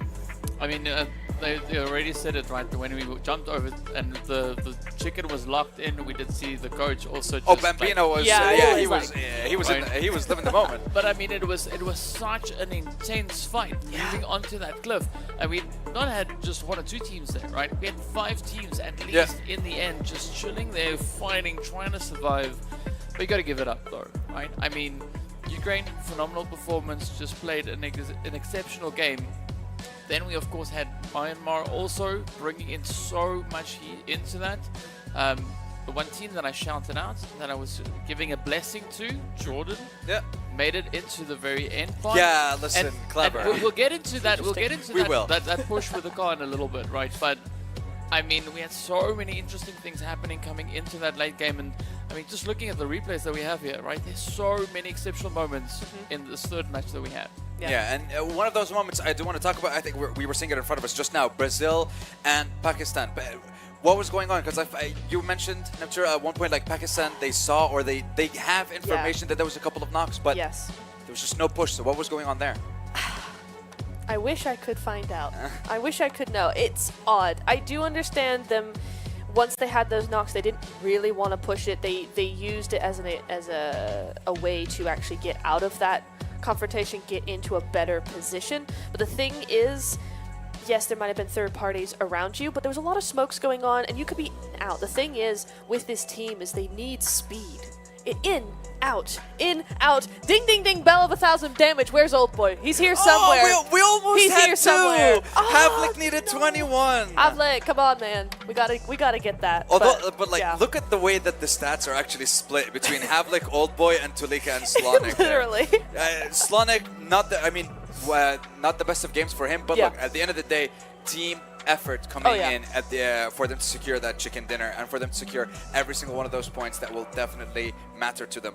Because so far we have finished our first half of day number 2, and the second Ukraine took the lead in day 1, they have not let go. They are not giving any team an opportunity. But I do have to say, and I do have to talk about Myanmar though, DK. They are doing incredibly well in this in the first half of today's games. Chicken dinner, top 3, top 4 in game 2, and once again top 2 in game 3. I mean, it was a super aggressive push from them, right? I called them the beast from the east in the previous match, and I'm gonna stick to it because, I mean, they're keeping true to that, right? Yeah, that's true. Such an aggressive, such a eventful play that they're bringing through, and of course, gotta give a big shout out to Boy as well, all the way from Ukraine. As we've mentioned already, hitting the 1k plus damage. The bell went off and everything is ringing now. My ears as well. But anyway, yes, Myanmar. You heard that too, right? Yes. I'm not going crazy. Yeah, no, okay. It's both sides. But so, I think Myanmar is definitely going to be a team to watch today, right? Yeah. Like, they've been picking up quite a bit of momentum. They're really starting to push. And I'm curious to see where it's going to take them. Yeah, because with the amount of points that they've been gathering so far, they're getting themselves in a position where they can be one of the contenders for top 3 and maybe top 1 by the end of today if they manage to take down Ukraine a notch or 2. And I want to talk about Kyrgyzstan as well. Like they, again, like solid performance day 1, day 2, not having the best. Like we can't even see them on the limb graph or the damage graph at the moment. They need to do a little bit more if they want to remain a part of the competition towards that top 5 spot. Brazil as well. I want to say like they got a few limbs after they secured Pakistan. Yeah. But like they were struggling at the end, and we were waiting for them to get those nades, Neptune. Yes, we really were. I actually made a note because I was like, look how slowly they're taking it. Yep. They're taking their time, because when you're getting that late into game and there's 5 or 6 teams still around, you're going, you start to panic a little bit, right? There's a lot of pressure, but they took it so slowly. I was like, see, they're in control. They're confident. This is a good thing that they're doing. Unfortunately, it took 1 second too long. Yeah. They didn't prep the nades. See, if you're going to do that and go that slowly, then you already have to have the nades in hand and go, okay, now we're starting to move forward. Chuck the nades, move forward, do that sort of thing. Because of how close Myanmar were, the Myanmar players were together, one nade would have just taken them all out. Exactly, yeah. Just a split second of timing difference would have made the difference. Yeah, it really would have. And now the difference between Ukraine and Turkey, 20 points between first and second. Brazil is still there, 11 points behind Turkey. Myanmar now climbing up to 4th. Saudi Arabia right behind them. And again, like I like the fact that we're seeing like the scores are a little bit distant. I want to say tiny, like 20 between first and second. That's good for Ukraine. Might relieve some of that pressure, I think, DK. Yeah, it definitely would relieve quite a bit of that pressure coming in here, and I think especially Ukraine playing with the strategy that they play super aggressive, trying to get themselves ahead, and then once they try and just hold that as much as they possibly can. So I want to see how that one is going to pan out for them. But of course, then if we look at the rest of the board, right, there's not much of a change, especially over towards the left-hand side, right? On the right hand, that's where we can still see quite a bit of a move happening, right? So we did have Indonesia starting over in 9th place. They've now been moved down to that 10th position, right? So nothing really coming in their way. Pakistan, of course, capitalizing on the points they were able to find.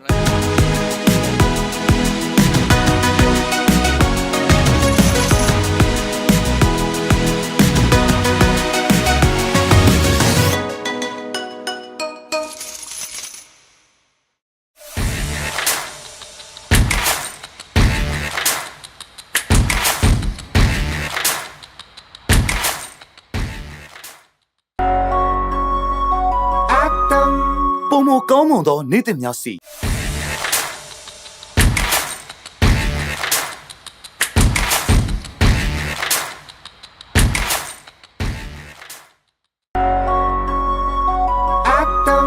ပုံမကောင်းမွန်သောနေ့သစ်များစီ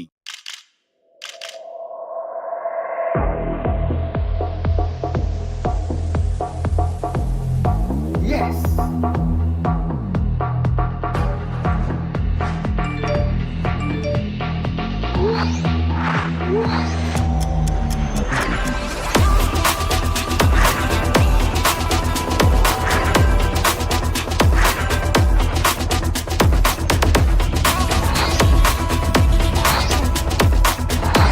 Let's play arena. Tournaments.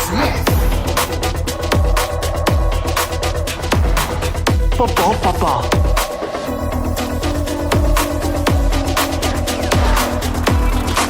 Game shop.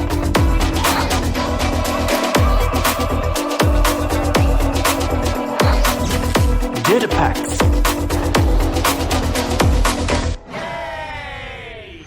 Pomo Kamo the gaming အတွေ့အကြုံများအတွက် Atom ရဲ့ Let's Play Arena ပုံမကောင်းမွန်သောနေ့သစ်များစီ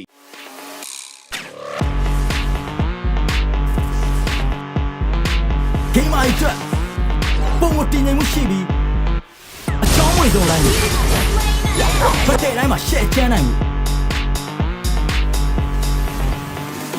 မြန်မာပထမဆုံးဤပညာကိုအတန်ရဲ့ first lane victory is yours အတန်ရဲ့ first lane ဤပညာအတင်အမြင့်မားဆုံးအောင်မြင်မှုတွေကိုရယူလိုက်ပါ ပုံမကောင်းမွန်သောနေ့သစ်များစီ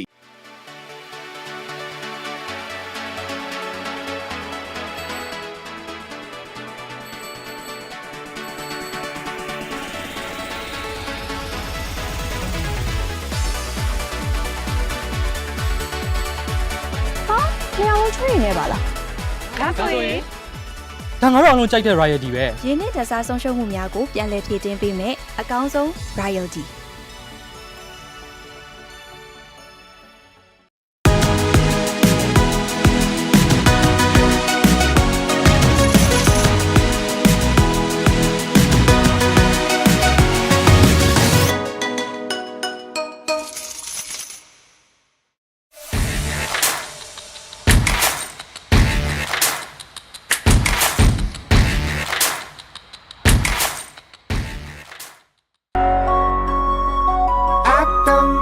ပုံမကောင်းမွန်သောနေ့သစ်များစီ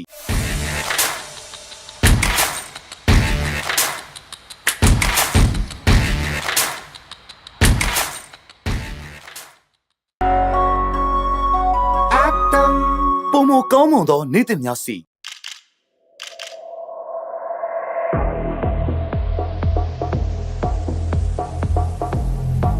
Yes.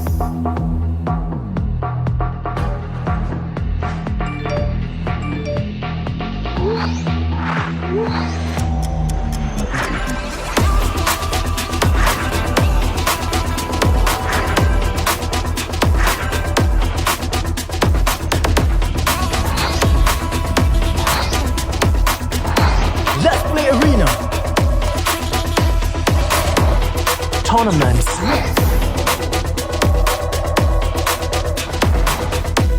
Papa.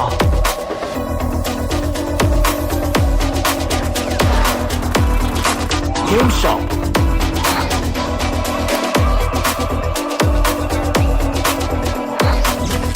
Data packs.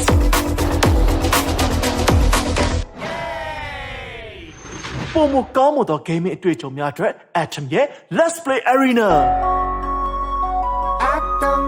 ပုံမကောင်းမွန်သောနေ့သစ်များစီ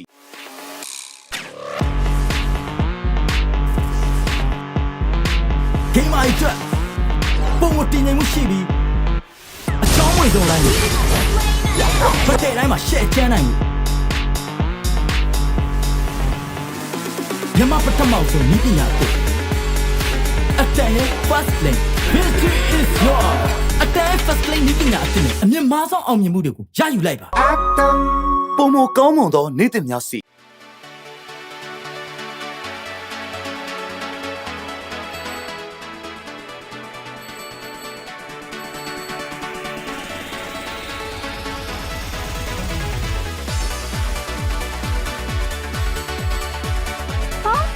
train နေပါလားဒါဆိုရင် ဒါငါတို့အလုံးကြိုက်တဲ့ royalty ပဲ ရင်းနှီးတစားဆုံးရှုံးမှုများကိုပြန်လည်ဖြည့်တင်းပေးမယ်အကောင်းဆုံး royalty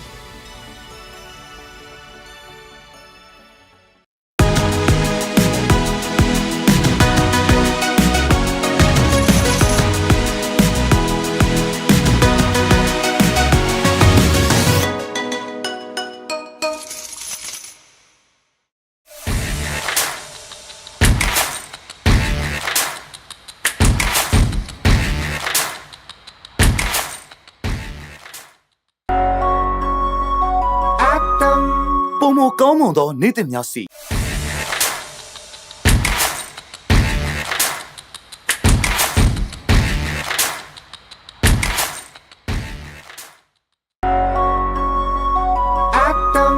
ပုံမကောင်းမွန်သောနေ့သစ်များစီ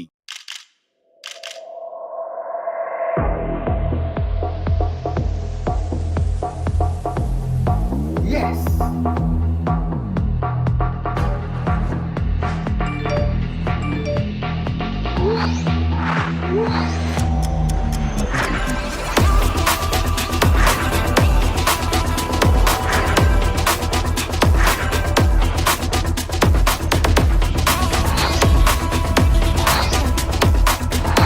Let's Play Arena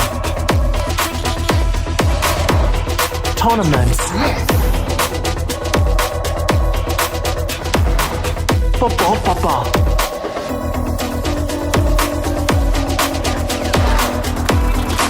Game shop.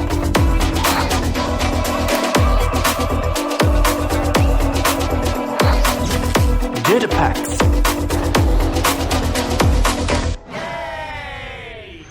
Pomo Kamo the gaming အတွေ့အကြုံများအတွက် Atom ရဲ့ Let's Play Arena ပုံမကောင်းမွန်သောနေ့သစ်များစီ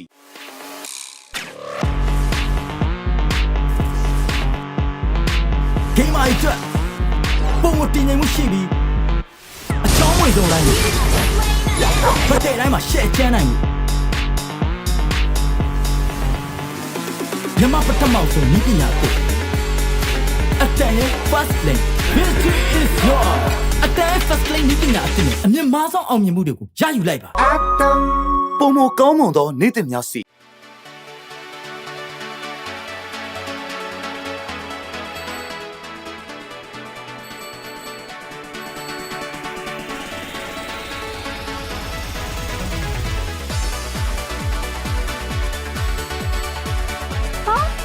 train နေပါလားဒါဆိုရင် ဒါငါတို့အလုံးကြိုက်တဲ့ royalty ပဲ ရင်းနှီးတစားဆုံးရှုံးမှုများကိုပြန်လည်ဖြည့်တင်းပေးမယ်အကောင်းဆုံး royalty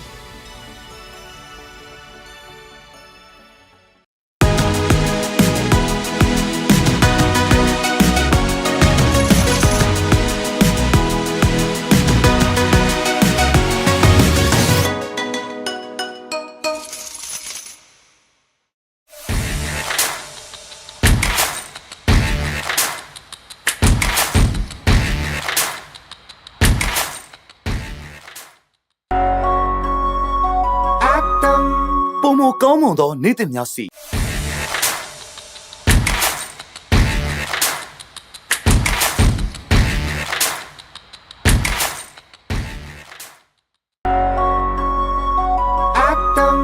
ပုံမကောင်းမွန်သောနေ့သစ်များစီ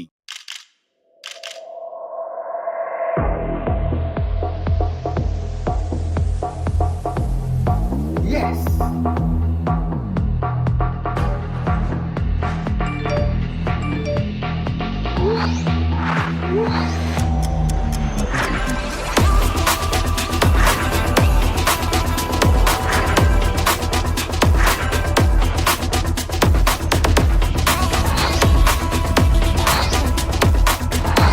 Let's play arena.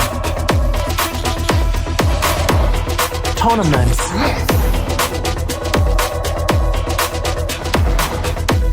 Papa.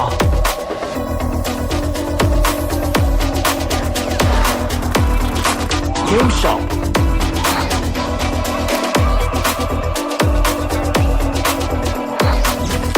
Data packs.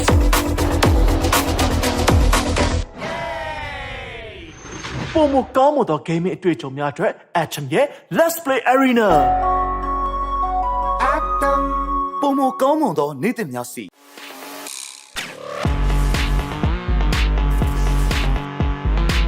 Game အိုက်အတွက်ပုံမတင်နိုင်မှုရှိပြီးအချောင်းဝင်ဆုံးတိုင်းကိုဖတ်တဲ့တိုင်းမှာရှက်ချမ်းနိုင်မှုမြန်မာပထမဆုံးနည်းပညာကိုအတန်ရဲ့ first lane victory is yours အတန် first lane နည်းပညာအဖြစ်နဲ့အမြင့်မားဆုံးအောင်မြင်မှုတွေကိုရယူလိုက်ပါ ပုံမကောင်းမွန်သောနေ့သစ်များစီ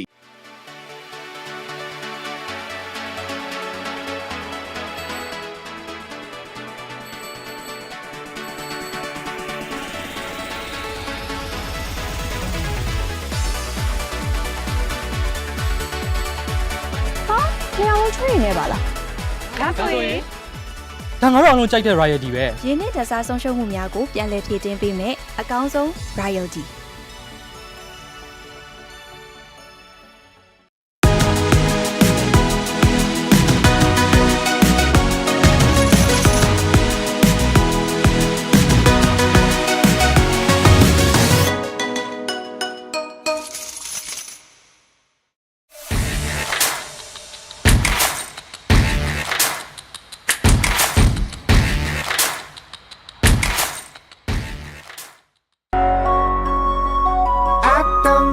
ပုံမကောင်းမွန်သောနေ့သစ်များစီ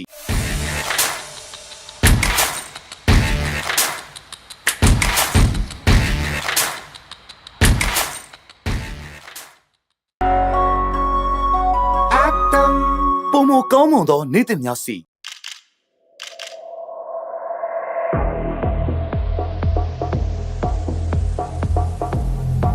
Yes.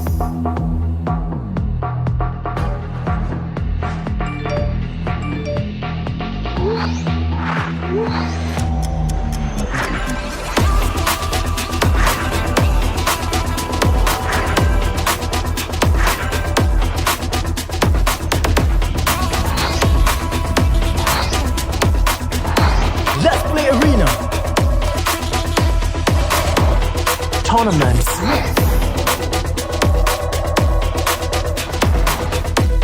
Papa.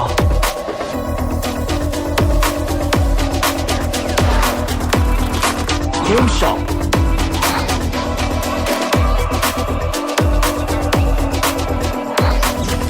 Data packs.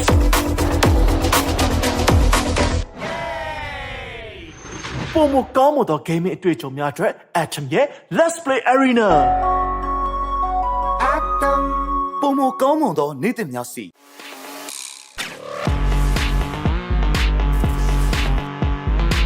Game အိုက်အတွက်ပုံမတင်နိုင်မှုရှိပြီးအချောင်းဝင်ဆုံးတိုင်းကိုဖတ်တဲ့တိုင်းမှာရှက်ချမ်းနိုင်မှုမြန်မာပထမဆုံးနည်းပညာကိုအတန်ရဲ့ first lane victory is yours အတန် first lane နည်းပညာအဖြစ်နဲ့အမြင့်မားဆုံးအောင်မြင်မှုတွေကိုရယူလိုက်ပါ ပုံမကောင်းမွန်သောနေ့သစ်များစီ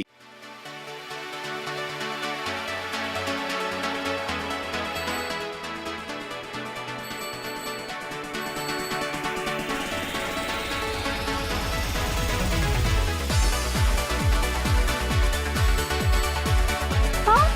train နေပါလားဒါဆိုရင် ဒါငါတို့အားလုံးကြိုက်တဲ့ royalty ပဲ ရင်းနှီးတစားဆုံးရှုံးမှုများကိုပြန်လည်ဖြည့်တင်းပေးမယ်အကောင်းဆုံး royalty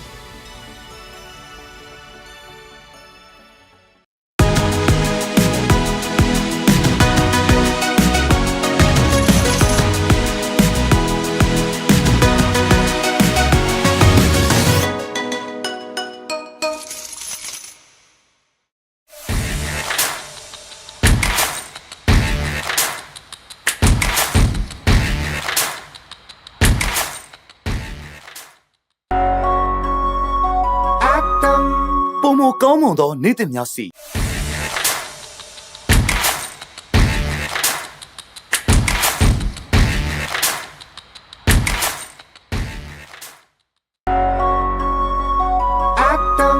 ပုံမကောင်းမွန်သောနေ့တင်များစီ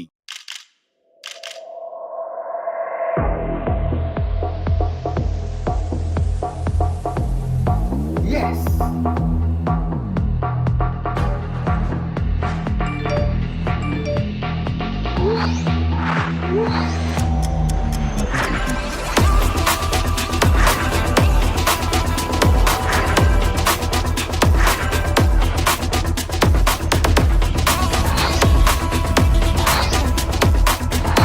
Let's play arena. Tournaments. Papa.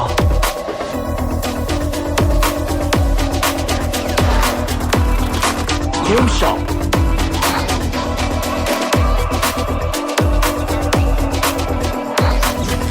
Data packs.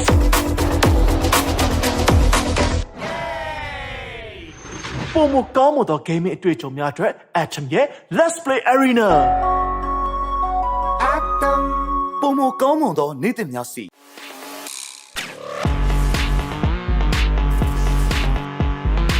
game အိုက်အတွက်ပုံမတင်နိုင်မှုရှိပြီးအချောင်းဝင်ဆုံးလိုက်လို့ဖတ်တဲ့တိုင်းမှာ share ချမ်းနိုင်ဘူးမြန်မာပထမဆုံးဤပညာကိုအတန်ရဲ့ first lane victory is yours အတန် first lane ဤပညာအပြင်အမြင့်မားဆုံးအောင်မြင်မှုတွေကိုရယူလိုက်ပါ ပုံမကောင်းမွန်သောနေ့တင်များစီ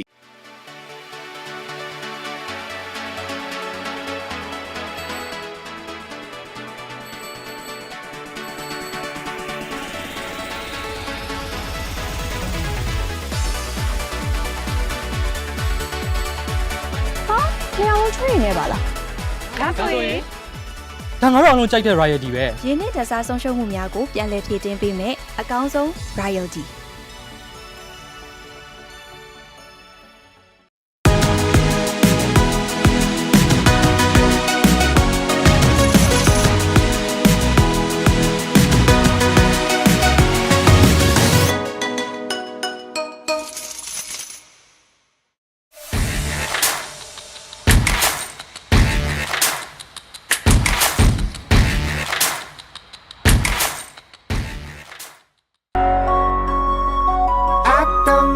ပုံမကောင်းမွန်သောနေ့တင်များစီ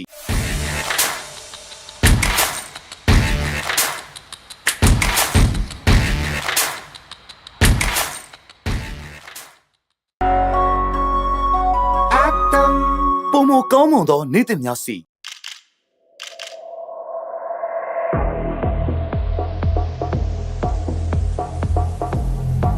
Yes.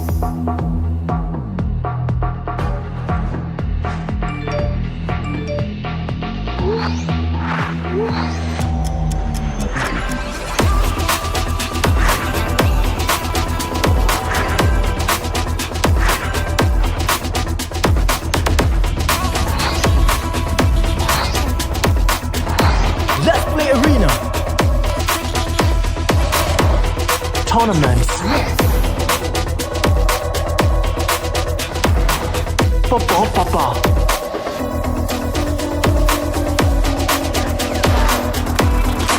Game shop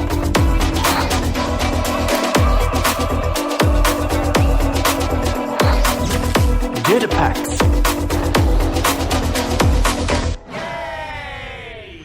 Pomo ကောင်းမွန်သော gaming အတွေ့အကြုံများအတွက် Atom ရဲ့ Let's Play Arena ပုံမကောင်းမွန်သောနေ့သစ်များစီ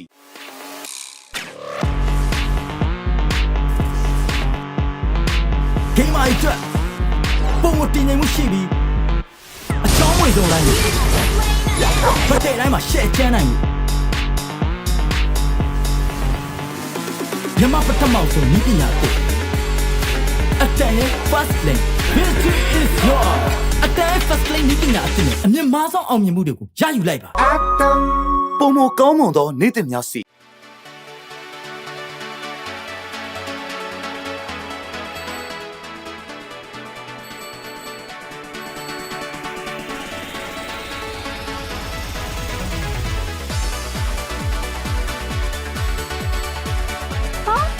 train နေပါလားဒါဆိုရင် ဒါငါတို့အလုံးကြိုက်တဲ့ royalty ပဲ ရင်းနှီးတစားဆုံးရှုံးမှုများကိုပြန်လည်ဖြည့်တင်းပေးမယ်အကောင်းဆုံး royalty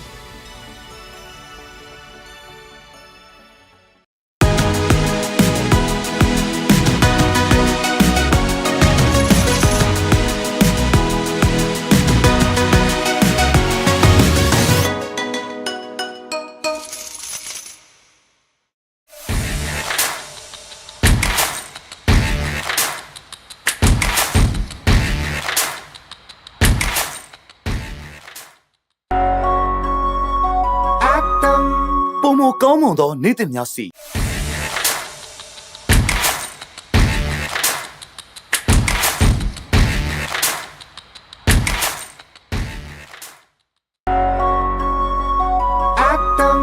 ပုံမကောင်းမွန်သောနေ့သစ်များစီ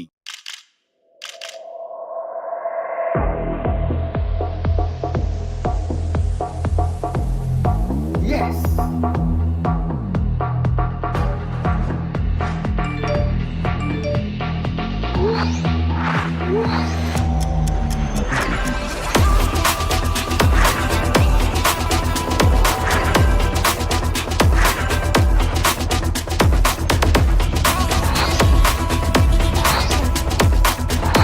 Let's play arena. Tournaments.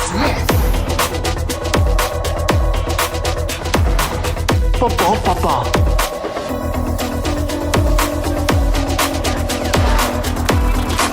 Game shop.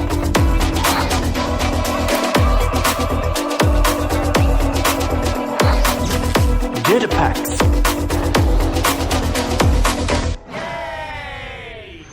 Pomoကောင်းမွန်သော gaming အတွေ့အကြုံများအတွက် Atom ရဲ့ Let's Play Arena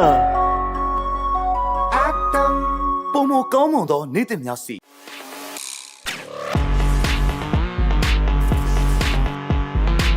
Game အတွက်ပုံမတင်နိုင်မှုရှိပြီးအချောင်းဝင်ဆုံးလိုက်ဖတ်တဲ့တိုင်းမှာရှက်ချမ်းနိုင်ဘူး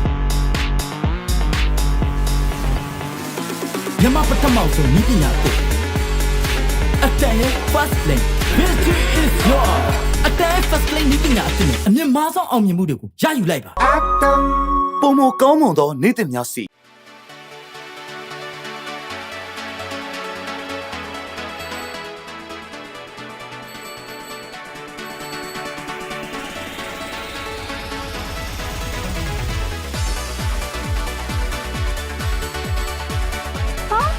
train နေပါလားဒါဆိုရင် ဒါငါတို့အလုံးကြိုက်တဲ့ royalty ပဲ ရင်းနှီးတစားဆုံးရှုံးမှုများကိုပြန်လည်ဖြည့်တင်းပေးမယ်အကောင်းဆုံး royalty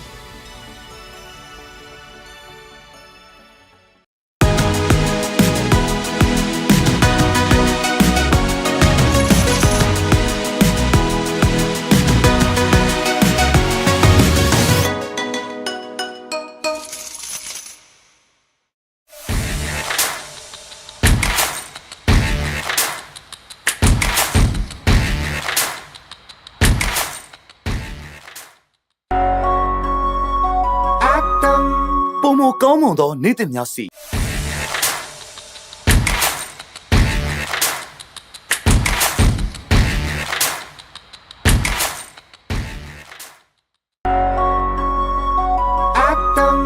ပုံမကောင်းမွန်သောနေ့သစ်များစီ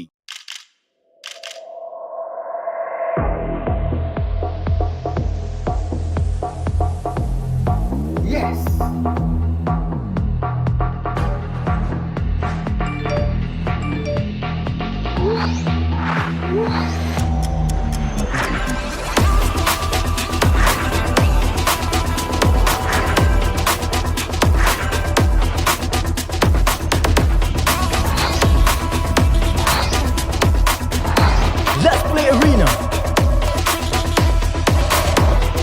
tournaments,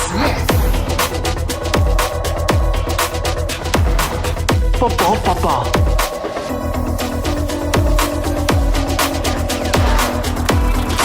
game shop,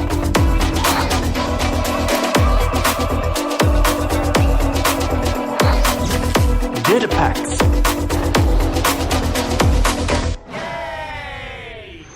Pomoကောင်းမွန်သော gaming အတွေ့အကြုံများအတွက် Atom ရဲ့ Let's Play Arena ပုံမကောင်းမွန်သောနေ့သစ်များစီ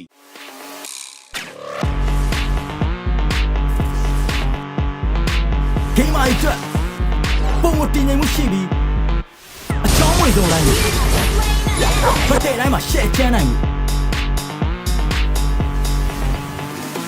မြန်မာပထမဆုံးနည်းပညာကိုအတန်ရဲ့ first lane victory is yours အတန် first lane နည်းပညာအသစ်နဲ့အမြင့်မားဆုံးအောင်မြင်မှုတွေကိုရယူလိုက်ပါ ပုံမကောင်းမွန်သောနေ့သစ်များစီ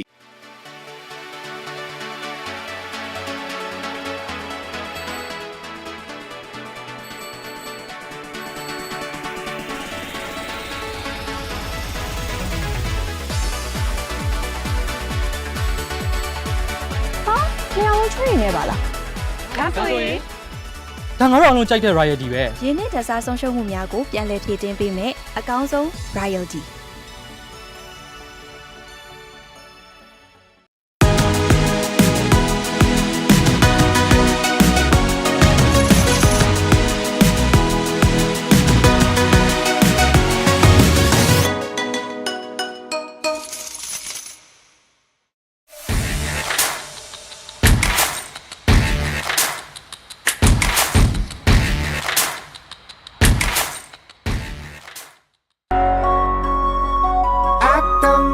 ပုံမကောင်းမွန်သောနေ့သစ်များစီ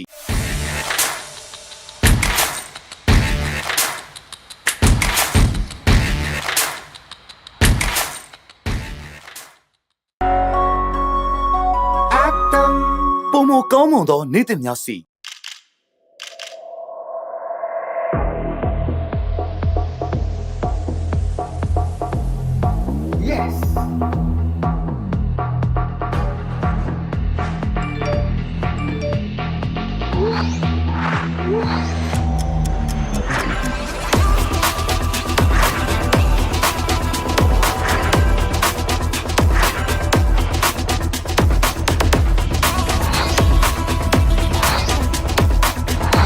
Let's Play Arena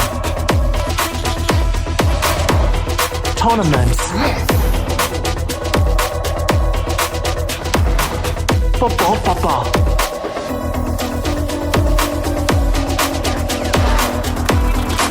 game shop,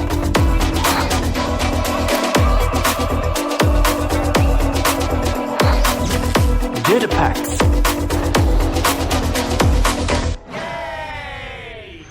Pomoကောင်းမွန်သော gaming အတွေ့အကြုံများအတွက် Atom ရဲ့ Let's Play Arena ပုံမကောင်းမွန်သောနေ့သစ်များစီ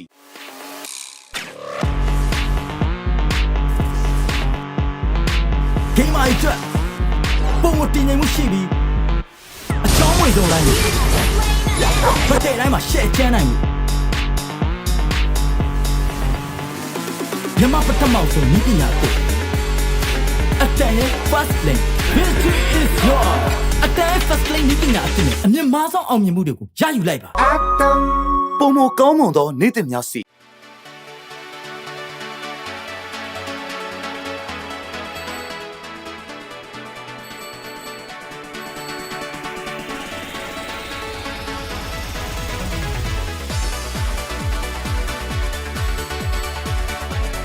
နေရာဝင်ချွေးနေပါလားဒါဆိုရင် ဒါငါတို့အားလုံးကြိုက်တဲ့ royalty ပဲ ရင်းနှီးတစားဆုံးရှုံးမှုများကိုပြန်လည်ဖြည့်တင်းပေးမယ်အကောင်းဆုံး royalty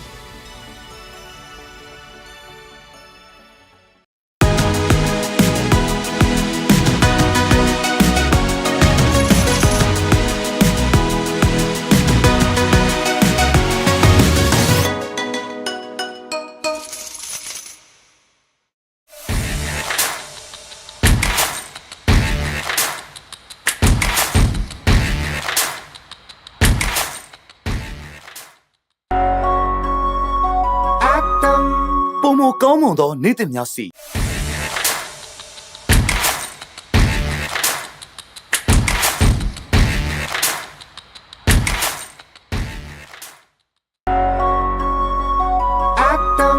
ပုံမကောင်းမွန်သောနေ့သစ်များစီ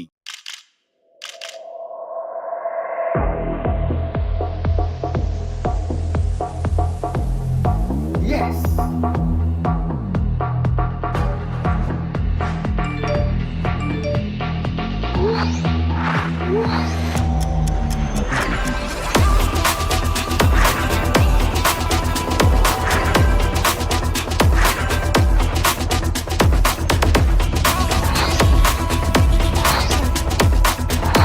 Let's play arena.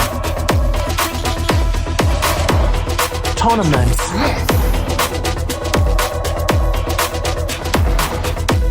Papa.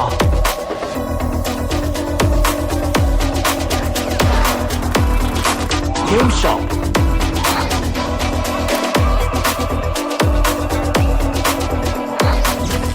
Data packs.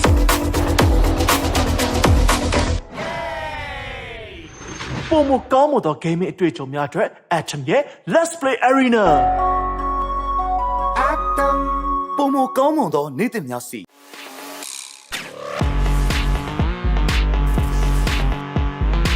Game အိုက်အတွက်ပုံမတင်နိုင်မှုရှိပြီးအချောင်းဝင်ဆုံးတိုင်းကိုမတည့်တိုင်းမှာရှက်ချမ်းနိုင်ဘူးမြန်မာပထမဆုံးဤပညာကိုအတန်ရဲ့ first lane victory is yours အတန်ရဲ့ first lane ဤပညာအဖြစ်နဲ့အမြင့်မားဆုံးအောင်မြင်မှုတွေကိုရယူလိုက်ပါ ပုံမကောင်းမွန်သောနေ့သစ်များစီ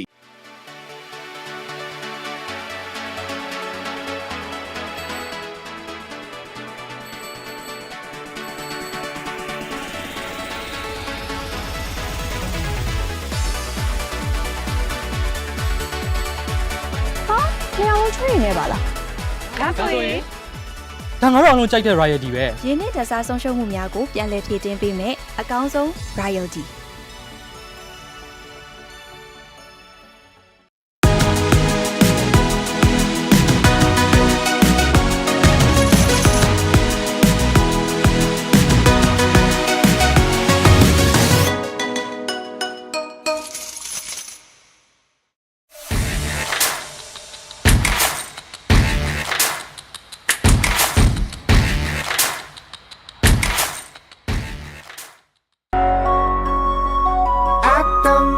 ပုံမကောင်းမွန်သောနေ့သစ်များစီ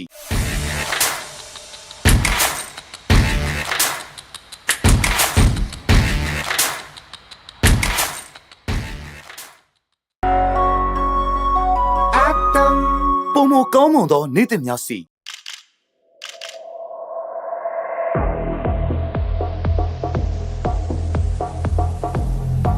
Yes.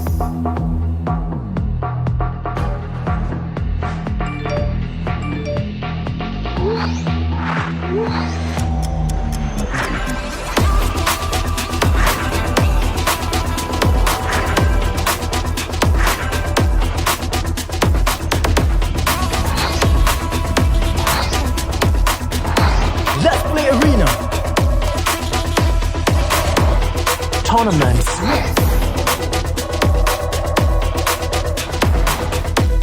Papa.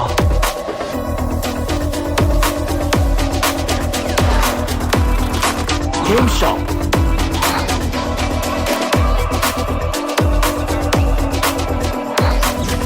Data packs.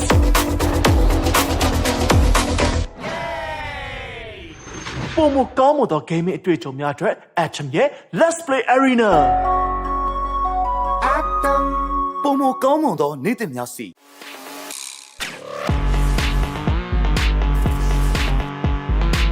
Game အိုက်အတွက်ပုံမတင်နိုင်မှုရှိပြီးအချောင်းဝင်ဆုံးတိုင်းကိုမတည့်တိုင်းမှာရှက်ချမ်းနိုင်ဘူး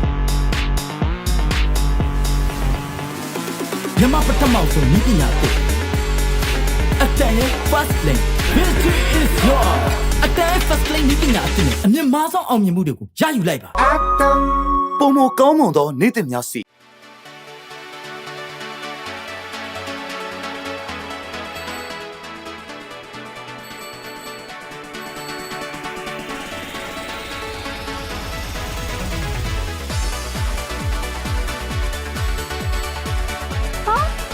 train နေပါလားဒါဆိုရင် ဒါငါတို့အောင်လုံးကြိုက်တဲ့ royalty ပဲ ရင်းနှီးတစားဆုံးရှုံးမှုများကိုပြန်လည်ဖြည့်တင်းပေးမယ်အကောင်းဆုံး royalty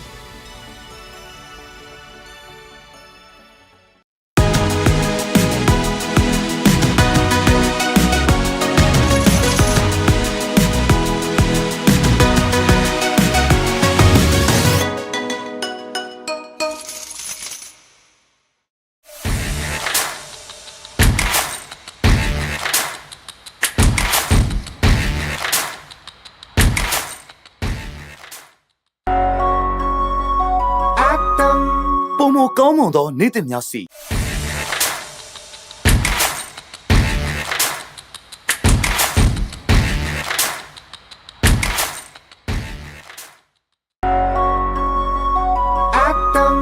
ပုံမကောင်းမွန်သောနေ့သစ်များစီ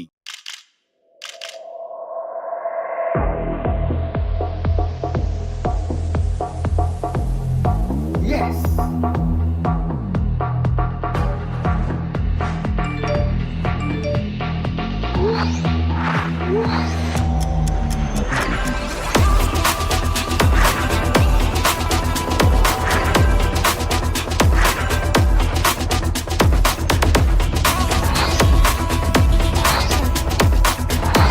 Let's play arena. Tournaments. Papa.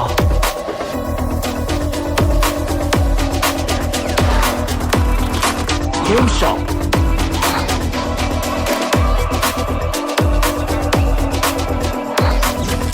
Data packs.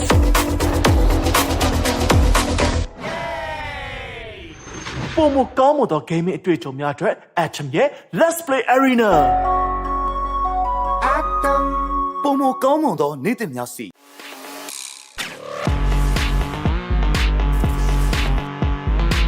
game အိုက်အတွက်ပုံမတင်နိုင်မှုရှိပြီးအချောင်းဝင်ဆုံးတိုင်းကိုဖတ်တဲ့တိုင်းမှာရှက်ချမ်းနိုင်ဘူးမြန်မာပထမဆုံးဤပညာကိုအတန်ရဲ့ first lane victory is yours အတန်ရဲ့ first lane ဤပညာအစ်အမြင့်မားဆုံးအောင်မြင်မှုတွေကိုရယူလိုက်ပါ ပုံမကောင်းမွန်သောနေ့သစ်များစီ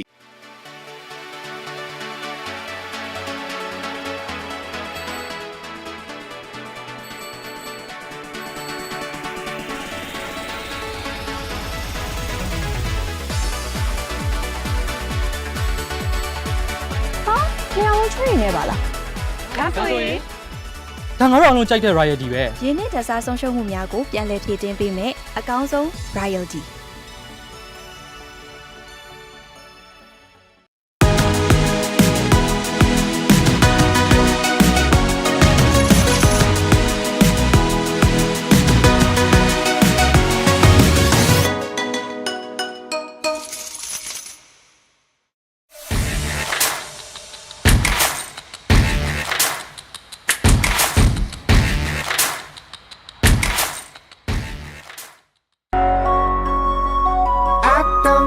ပုံမကောင်းမွန်သောနေ့သစ်များစီ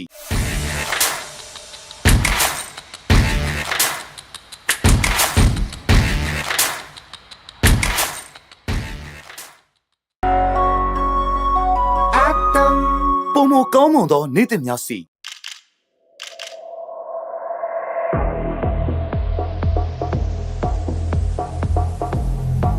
Yes.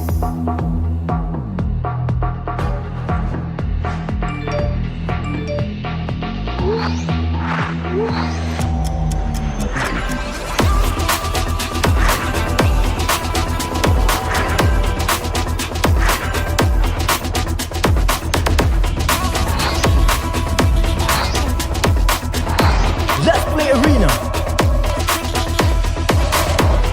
Tournaments Papa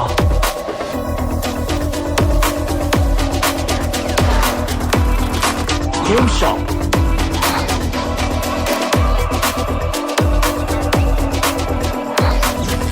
Data packs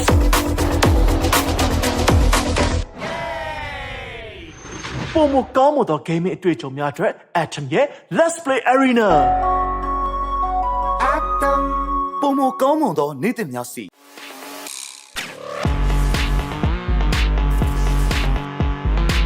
Game အတွက်ပုံမတင်နိုင်မှုရှိပြီးအချောင်းဝင်ဆုံးတိုင်းကိုဖတ်တဲ့တိုင်းမှာရှက်ချမ်းနိုင်မှု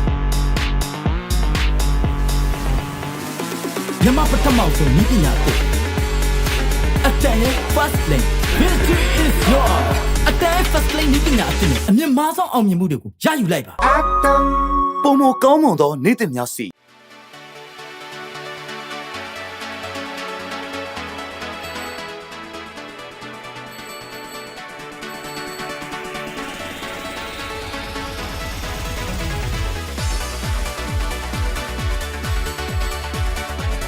နေရာဝင်ချွေးနေပါလား ဒါဆိုရင်ဒါငါတို့အလုံးကြိုက်တဲ့ royalty ပဲ ရင်းနှီးတစားဆုံးရှုံးမှုများကိုပြန်လည်ဖြည့်တင်းပေးမယ်အကောင်းဆုံး royalty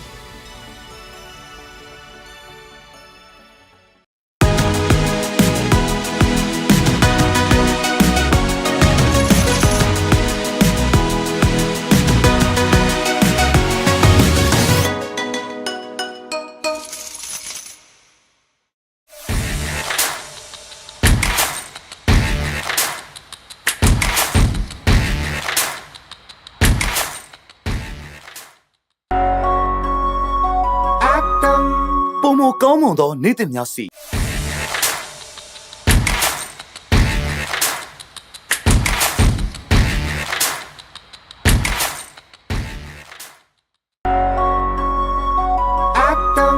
ပုံမကောင်းမွန်သောနေ့သစ်များစီ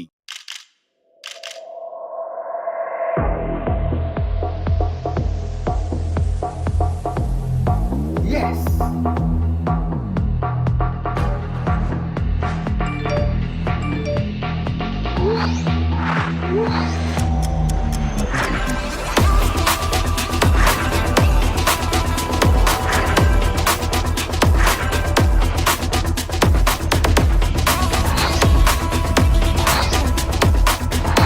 Let's play arena. Tournaments. Papa.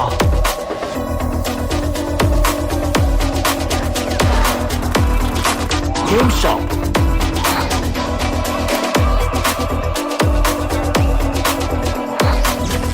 Data packs.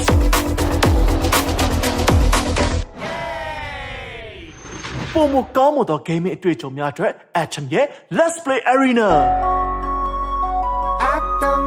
ပုံမကောင်းမွန်သောနေ့သစ်များစီ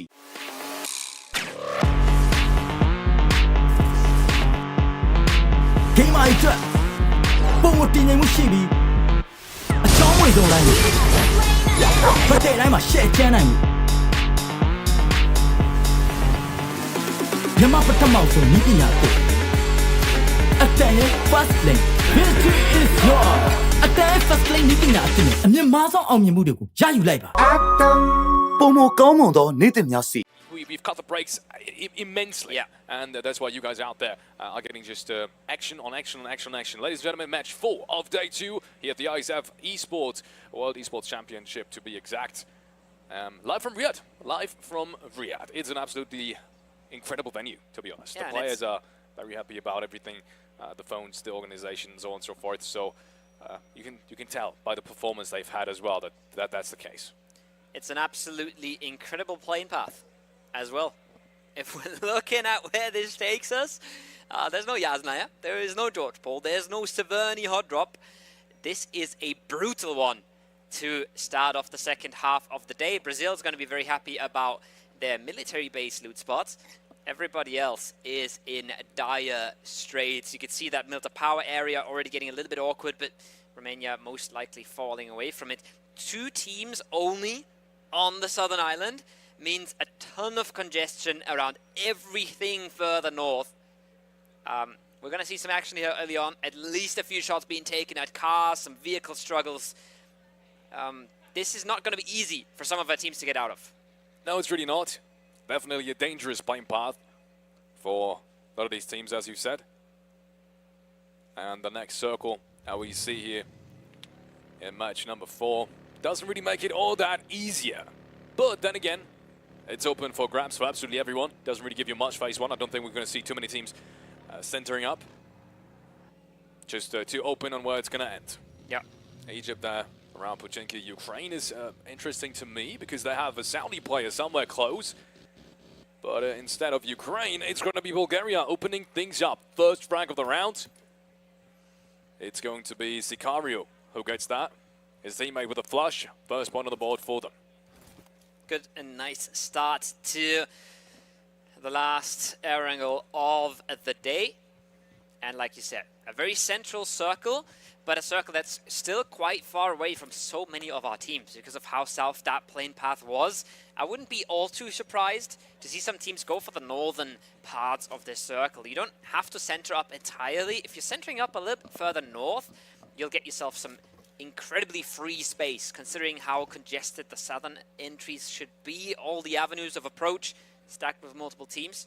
So I wouldn't be all too surprised to see teams opting for a far northern approach. Ukraine, they're already quite far north here, very early on in the game, now making their way in on that ruins, double whites area.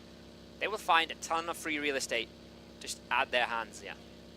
Absolutely. It's still a long way to get anywhere though. Ukraine hasn't really thought of looting here, I'm pretty sure. It's just what they've been given up here.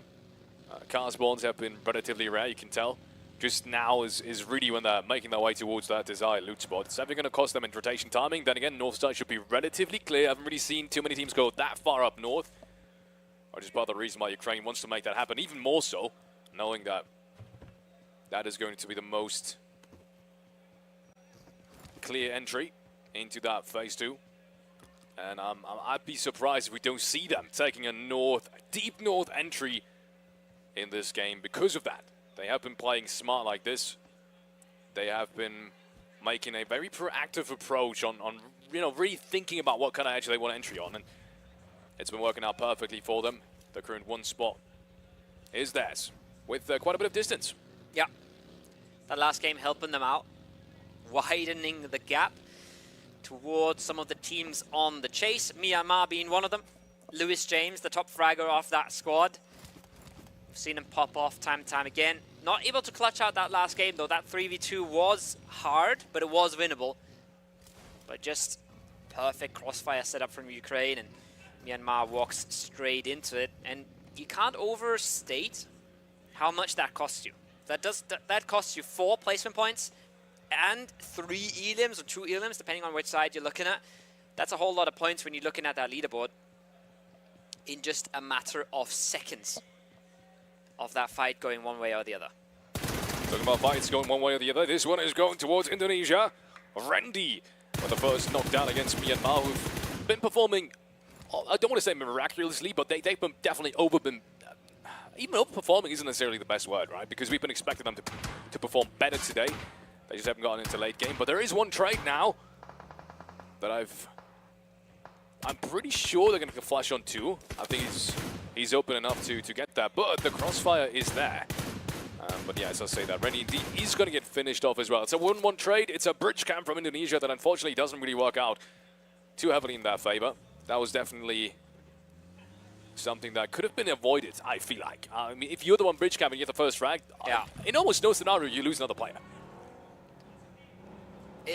Yeah, I think that's almost an understatement to a certain point. You're bridge camping, you lose a member, it's an absolute disaster. You have put yourself in this position, you had control over the situation, and it hasn't worked out for you at all. Now, they've got to try and cut their losses, reposition, find a way into this phase 1, which they have plenty of time to do, but they've given up so much time here. They've given up so much priority to get these kills on the bridge, and it really hasn't paid off at all. It's completely backfired. It really has. Asriel is going to be driving on through without his teammate now, Rendy. As we've said, unfortunately has fallen short of getting any more eliminations past that one that he's gathered up until that point that he got knocked down. But I appreciate and I respect the commitment to that bridge camp, and I think it's been that correct decision. Unfortunately, just the execution hasn't been flawless. I like that some of these teams are now waking up, realizing that if we want to catch up, we have to do stuff like this, right?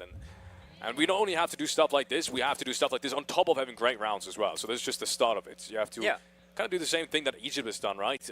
Realize soon enough that if you can't finish the rounds that you're supposed to win, then you need to get creative. And that's what they're doing. I'm talking about Egypt. This time around doesn't look quite as flawless, though, as the first couple of rounds that we've seen them shine in. But it's a quick trade, and no one's been flashed so far. Chile is still in quite a bit of trouble.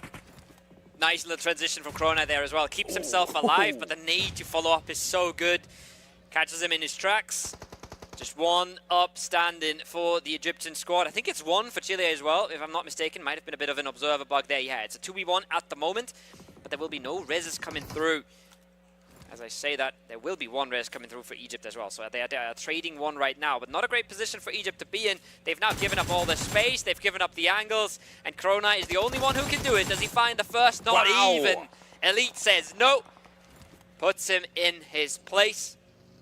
And together with his teammate, he will stay alive in this one, but it is a fight that bleeds both of these teams dry. Now look as well on the minimap, there's already more teams getting interested in the third parties, and they will find a very weakened Chile that they can try and play with and abuse in this position. They had their party earlier. They surely want to do so again. And Chile, as you said, they are weakened, down to just 2 players, one of which is definitely spotted.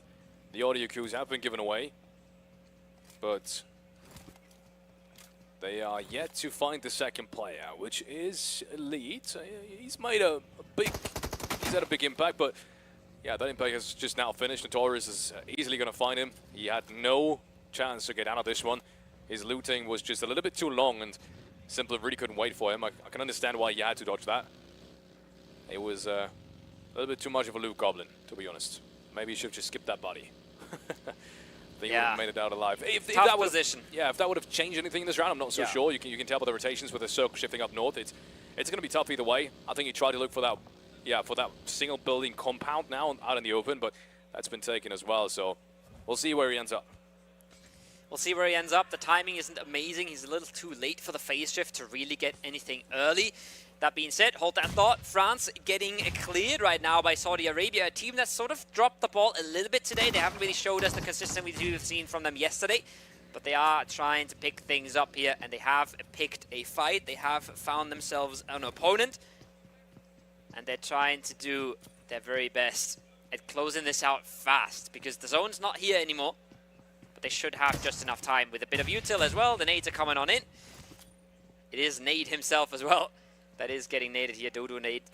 His days are numbered surely, and there is the last frag that comes on in.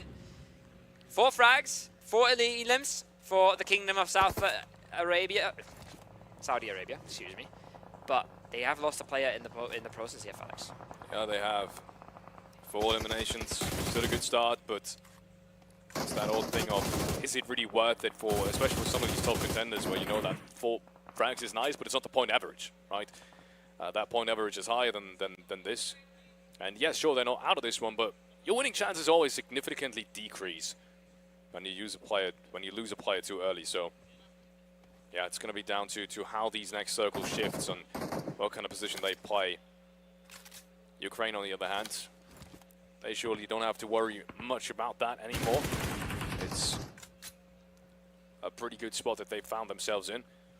Garage building might not be the perfect place in the circle, but at least they found themselves an entry where all 4 players are surely never, ever going to get breached or flushed. And if it does shift up north, you find yourself a power position as well.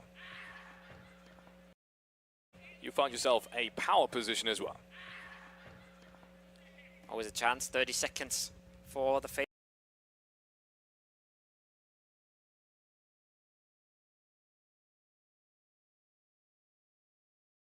30 seconds for the phase pop.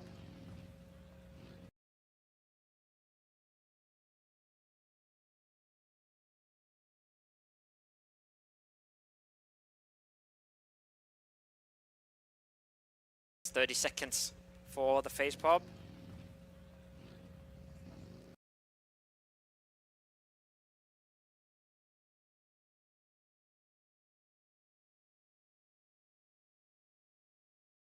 30 seconds for the face pop. 30 seconds to tell us where this game is going to go. And another chance for some of these teams that have been bleeding players to try and prepare themselves for Ascend here. I would love to see a team that's lost a member.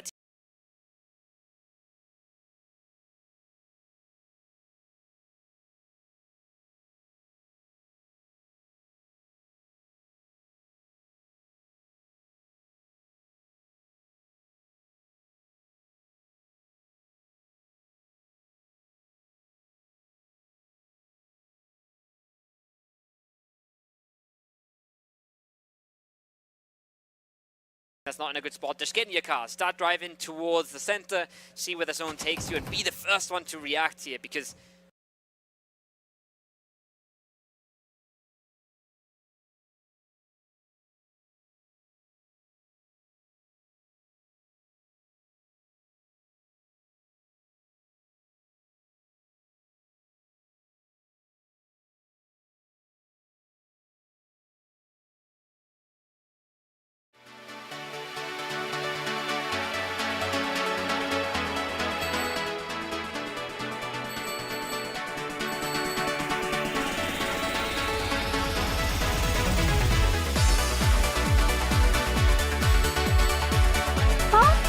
train နေပါလားဒါဆိုရင် ဒါငါတို့အလုံးကြိုက်တဲ့ royalty ပဲ ရင်းနှီးတစားဆုံးရှုံးမှုများကိုပြန်လည်ဖြည့်တင်းပေးမယ်အကောင်းဆုံး royalty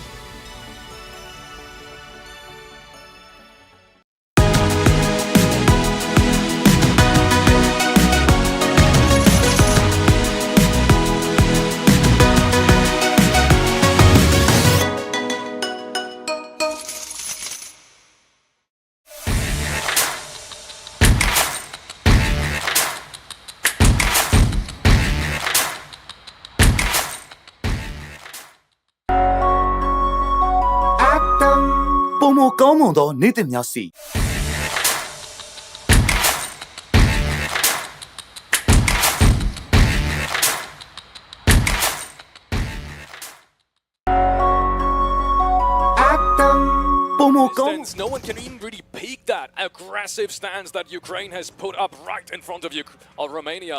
That entire ridgeline is now under their control, and they want to make it work. You see, the circle is a big part of why, because unless it shifts really far up north, and that's really unlikely, we've seen these only typically go towards the southern side, which it does right now, then they need to take down this team. And now Romania is driving away, they're fleeing this, but are they really fleeing into anything safer than what they had just moments ago? I'm not so sure. So far, no one's really been shot out. That's surprising to me. Indonesia should have perfect sightlines on this. Next team comes in. It's Jordan that picks apart the players from Romania, driving on through to the northern side. And just like that, one player's been taken out. Second player is sure to fall any second now. There it goes. And that's Ukraine.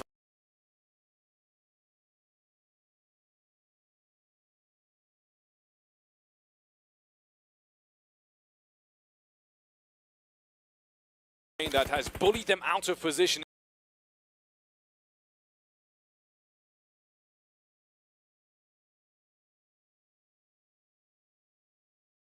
To a very dangerous rotation, and as a result of that, yeah, Romania unfortunately really had to live with that.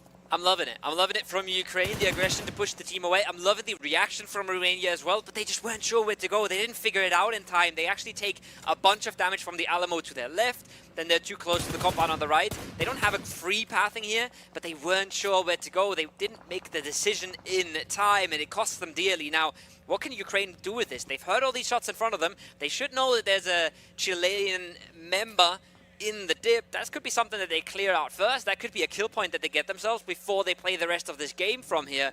Because they're in a rush to get somewhere maybe, but they have enough time to at least clear what's in front of them and get those points in the bag before they go into uncharted waters. Absolutely. Mongolia are now the next team that is trying to find any kind of safe haven, but so many teams still have to do the exact same. You can see in the distance. More players rotating in. That's Morocco. We've been missing Morocco immensely as well. African Esports Championship. These guys have performed in some of these rounds. More than just performed. They've been destroying lobbies. In In this one, they really haven't, unfortunately. That's Hope going really aggressive. Chapo gets taken down, but not by who you thought that might be. Not by Chapo, but by Senka instead, who pulled up right behind him. That might just be a little bit too aggressive on Hope's side, and he's going to have to pay for that. He will pay. Mongolia have to reconsider their options now. They've not had the lower ground. It is Morocco who controls that. They're not in the circle, but giving up a member here and potentially giving up a knock here, this is enough. Wow. Myanmar from the distance pressures him off the rock. That's the second knock. Morocco knows this as well. Morocco knows there is an opening here. The numbers weren't in their favor to start with, but they've equalized this nicely, and they should be able to do something with this. The pull-up for Ukraine is in full effect, but it's two knocks. It's costly. And the same exact thing is happening on the northeastern side. A relatively tough circle for plenty of these teams, but it's fair in terms of fighting positions, right? Everyone's kind of got an equal chance. Everyone's also has some kind of ridgeline to play off of. And now the individual duels have to be won, though. That's the big part about this. Yes, you may have a position, but with so many players around you, it doesn't really get any easier.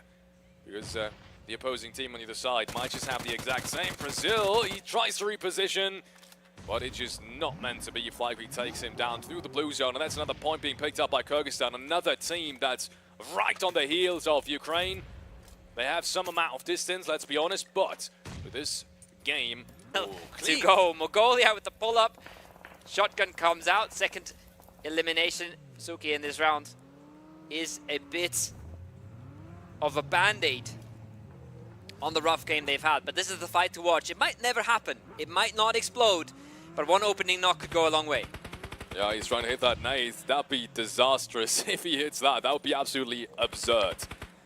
It is about as far as a nade can be thrown. But it's not too unlikely, actually, with the nade. If it rolls down the other side of the hill, just like that, maybe, something is able to get done with these. But I think that's the third nade that unfortunately isn't going to hit anything in Turkey. They're just plowing right through. I think they're driving through these players. Somehow they still get the opening. Scarface takes one. Effect is there with a trade, but not even on Scarface.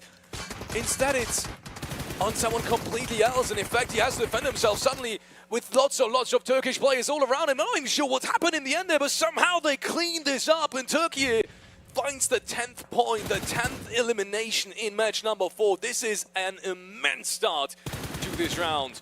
The team that was the runner-up to Ukraine coming into this game day, and now they found themselves high ground as well. What a pull-up. This is exactly the way that we expect the Turkish players to come into this tournament. If you have an isolated 4-on-4 fight, doesn't matter if you can get a couple of more placement points, take it as early as you can, because you're bound to win these. Let's be honest, if you're on top of your game and you're a player like Solke, you're gonna win these as well. Massive amount of points already garnered, massive position in the circle to continue doing what they're doing as well. Getting themselves the frags, getting themselves now a massive loot infusion there. Kyrgyzstan still had utility, still had meds, still had armor. A lot to be picked up in a fight that shouldn't have been that easy, shouldn't have been that clean for the Turkish squad. The rest of the map been scrapping it out as Myanmar tries to make their way on in. Jordan as well, 6 elims already, Felix. They're holding strong, but the stars of this one, they're shining on the southwest of the circle, and look how much terrain they have for themselves. Look at the zone they're getting. Wow. This might be the game to close the gap. When we're talking about Egypt being rewarded, I think the same thing just happened to Turkey. If that zone isn't a reward of what they've achieved so far up until this point, then I don't know what is. They are bound to pick this round. No one has got a man advantage except Bulgaria on them. But Bulgaria on the other side, if you really take a closer look, they're definitely going to have to fight other players now before we even get into the scenario of Bulgaria against Turkey. I'm saying that, but interestingly enough, someone has found a sightline. I think that was Solkay actually taking down Bandita. He, good for any Bulgarian fan out there. He is supposed to get rest back up. I don't think anyone can really have a say in otherwise, but still, that's the first sign of life for Turkey. Yeah, the Yellows will be a big point of conflict here, I believe. There should be teams pulling up below it on the ridge and trying to fight their way on through, but no matter, depending on how these fights go, Jordan might just try and sweep the west or sweep the east. You can already see Ragnarok. He's getting up to the lower ground. He hopes that the yellow houses can't push out. Supra takes a ton of damage from the top. Bulgaria has to be a little careful here, because overstepping just a tiny bit will get you punished, and that's a big nade from Ragnarok. The follow-ups there as well. He realizes there's something to be done about this. Wow. And look at that, instantly punished, and just like that, Bulgaria, numbers advantage gone, positional advantage gone. That's the Ritz I was talking about, and Jordan has now realized this is a way in for us. What was that? That is nuts. He didn't have any sideline on that player in there. He doesn't only get the knock, but he gets the flush as well. That's going to hurt for Bulgaria. Unbelievable scenes here with the nades. Just straight up anticipation of where these players are going to be inside that compound. And once again, he is being rewarded with that elimination point back into his pocket. To Jordan, still roaming around the ridgeline. Now they've slowed things down. They know that Myanmar is still in their back lines. They have to be careful of not over-committing too early on that compound. They have to wait for Myanmar to be pushed out of their position, which they are any moment now, in order to commence that attack that they've just started on Bulgaria. And I think that's, once again, going to happen any second now. Now they are driving in the vehicle. I think that might just give them time to get Clever back up as well. This is where Myanmar might want to end up, though. This is where they got the knock, right? They would love to get into this fight. The question is, how much space is Turkey giving them on the southern side? Myanmar happy to survive for now, happy to not be making any moves. So is Jordan. They are mighty happy about that flush they got onto Bulgaria, because that means they can play this ridgeline so much more comfortably. They can realize that the compound might not be pushing out. There's a solo behind them, though. Mongolia, we've seen Suki get the shotgun flush earlier to stay alive in this. Now he's a problem. Now he gets another flush. He stays alive for another second. Can he hit the prone? No, not in time. Jordan deals with it. Clever deals with it. But they have just lost one of their 3 players, and Ragnarok is off on his own mission here. Their presence is severely drawn apart. Turkey closes out their edge. Turkey closes out Ragnarok. This is their game to lose, and they're not giving it up. It really is. But be reminded, Bulgaria is still up with a 3-man. So it's, at least in terms of man advantage, this is not Turkey's game just yet. But by the way they're playing, by the way they have these positions and these angles locked down, it surely is. Now Ragnarok is slowly but surely crawling back. Turkey should know this though, which is I think why they're increasing the amount of peaks from the top of the hill, especially since they realize Bulgaria isn't really doing anything against them, and they are solely focusing on Jordan. But so far the flush hasn't come through. Big push now from Bulgaria. They realize they want to clean this up. They realize if they want to play the game, they need more space. They need to get out of their compound, and they need to not have Jordan around. Clever is dancing. It's not meant to be. 1 point towards Turkey, 1 to entirely clean. Clean stuff at the end, especially the hard fight. The game-winning fight was the one against Kyrgyzstan. That was the most tricky one. That gave them all the space they could have ever wanted. And you can say they're proud. They're proud of showing up on the big stage like we expected them to. We wanted them to. We've been waiting, and they've been keeping themselves in the conversation with insane amount of elims. But now they finally take control of a game. They take the win. And 16 elims as well. The desk was talking about 15 elims. Is that going to be passed? There you have it. Yeah, this is for any Ukrainian fan watching right now. They must have watched this in desperation, because that's the worst case scenario right now happening. Turkey not only getting a win, but a win this big. That's got to... Brits are always in the late games. Myanmar was the only one that made it into the top 4 here, even, right? A lot of the teams we were expected to pop off, a lot of teams that have been so just stuck into the top 4. Brazil there, didn't talk about them. Kyrgyzstan, big fight, lost for them as well. Out of the conversation. Ukraine, not in there to begin with. So, mega game for Turkey, while everybody else is giving them a chance. It's opening the door. I'm going to be excited to see the interview now, because I want to see what they have to say about this, and not only leaderboard situation, but about that game especially. It all started with that fight. I want to bring us back to that one fight where we said this is exactly how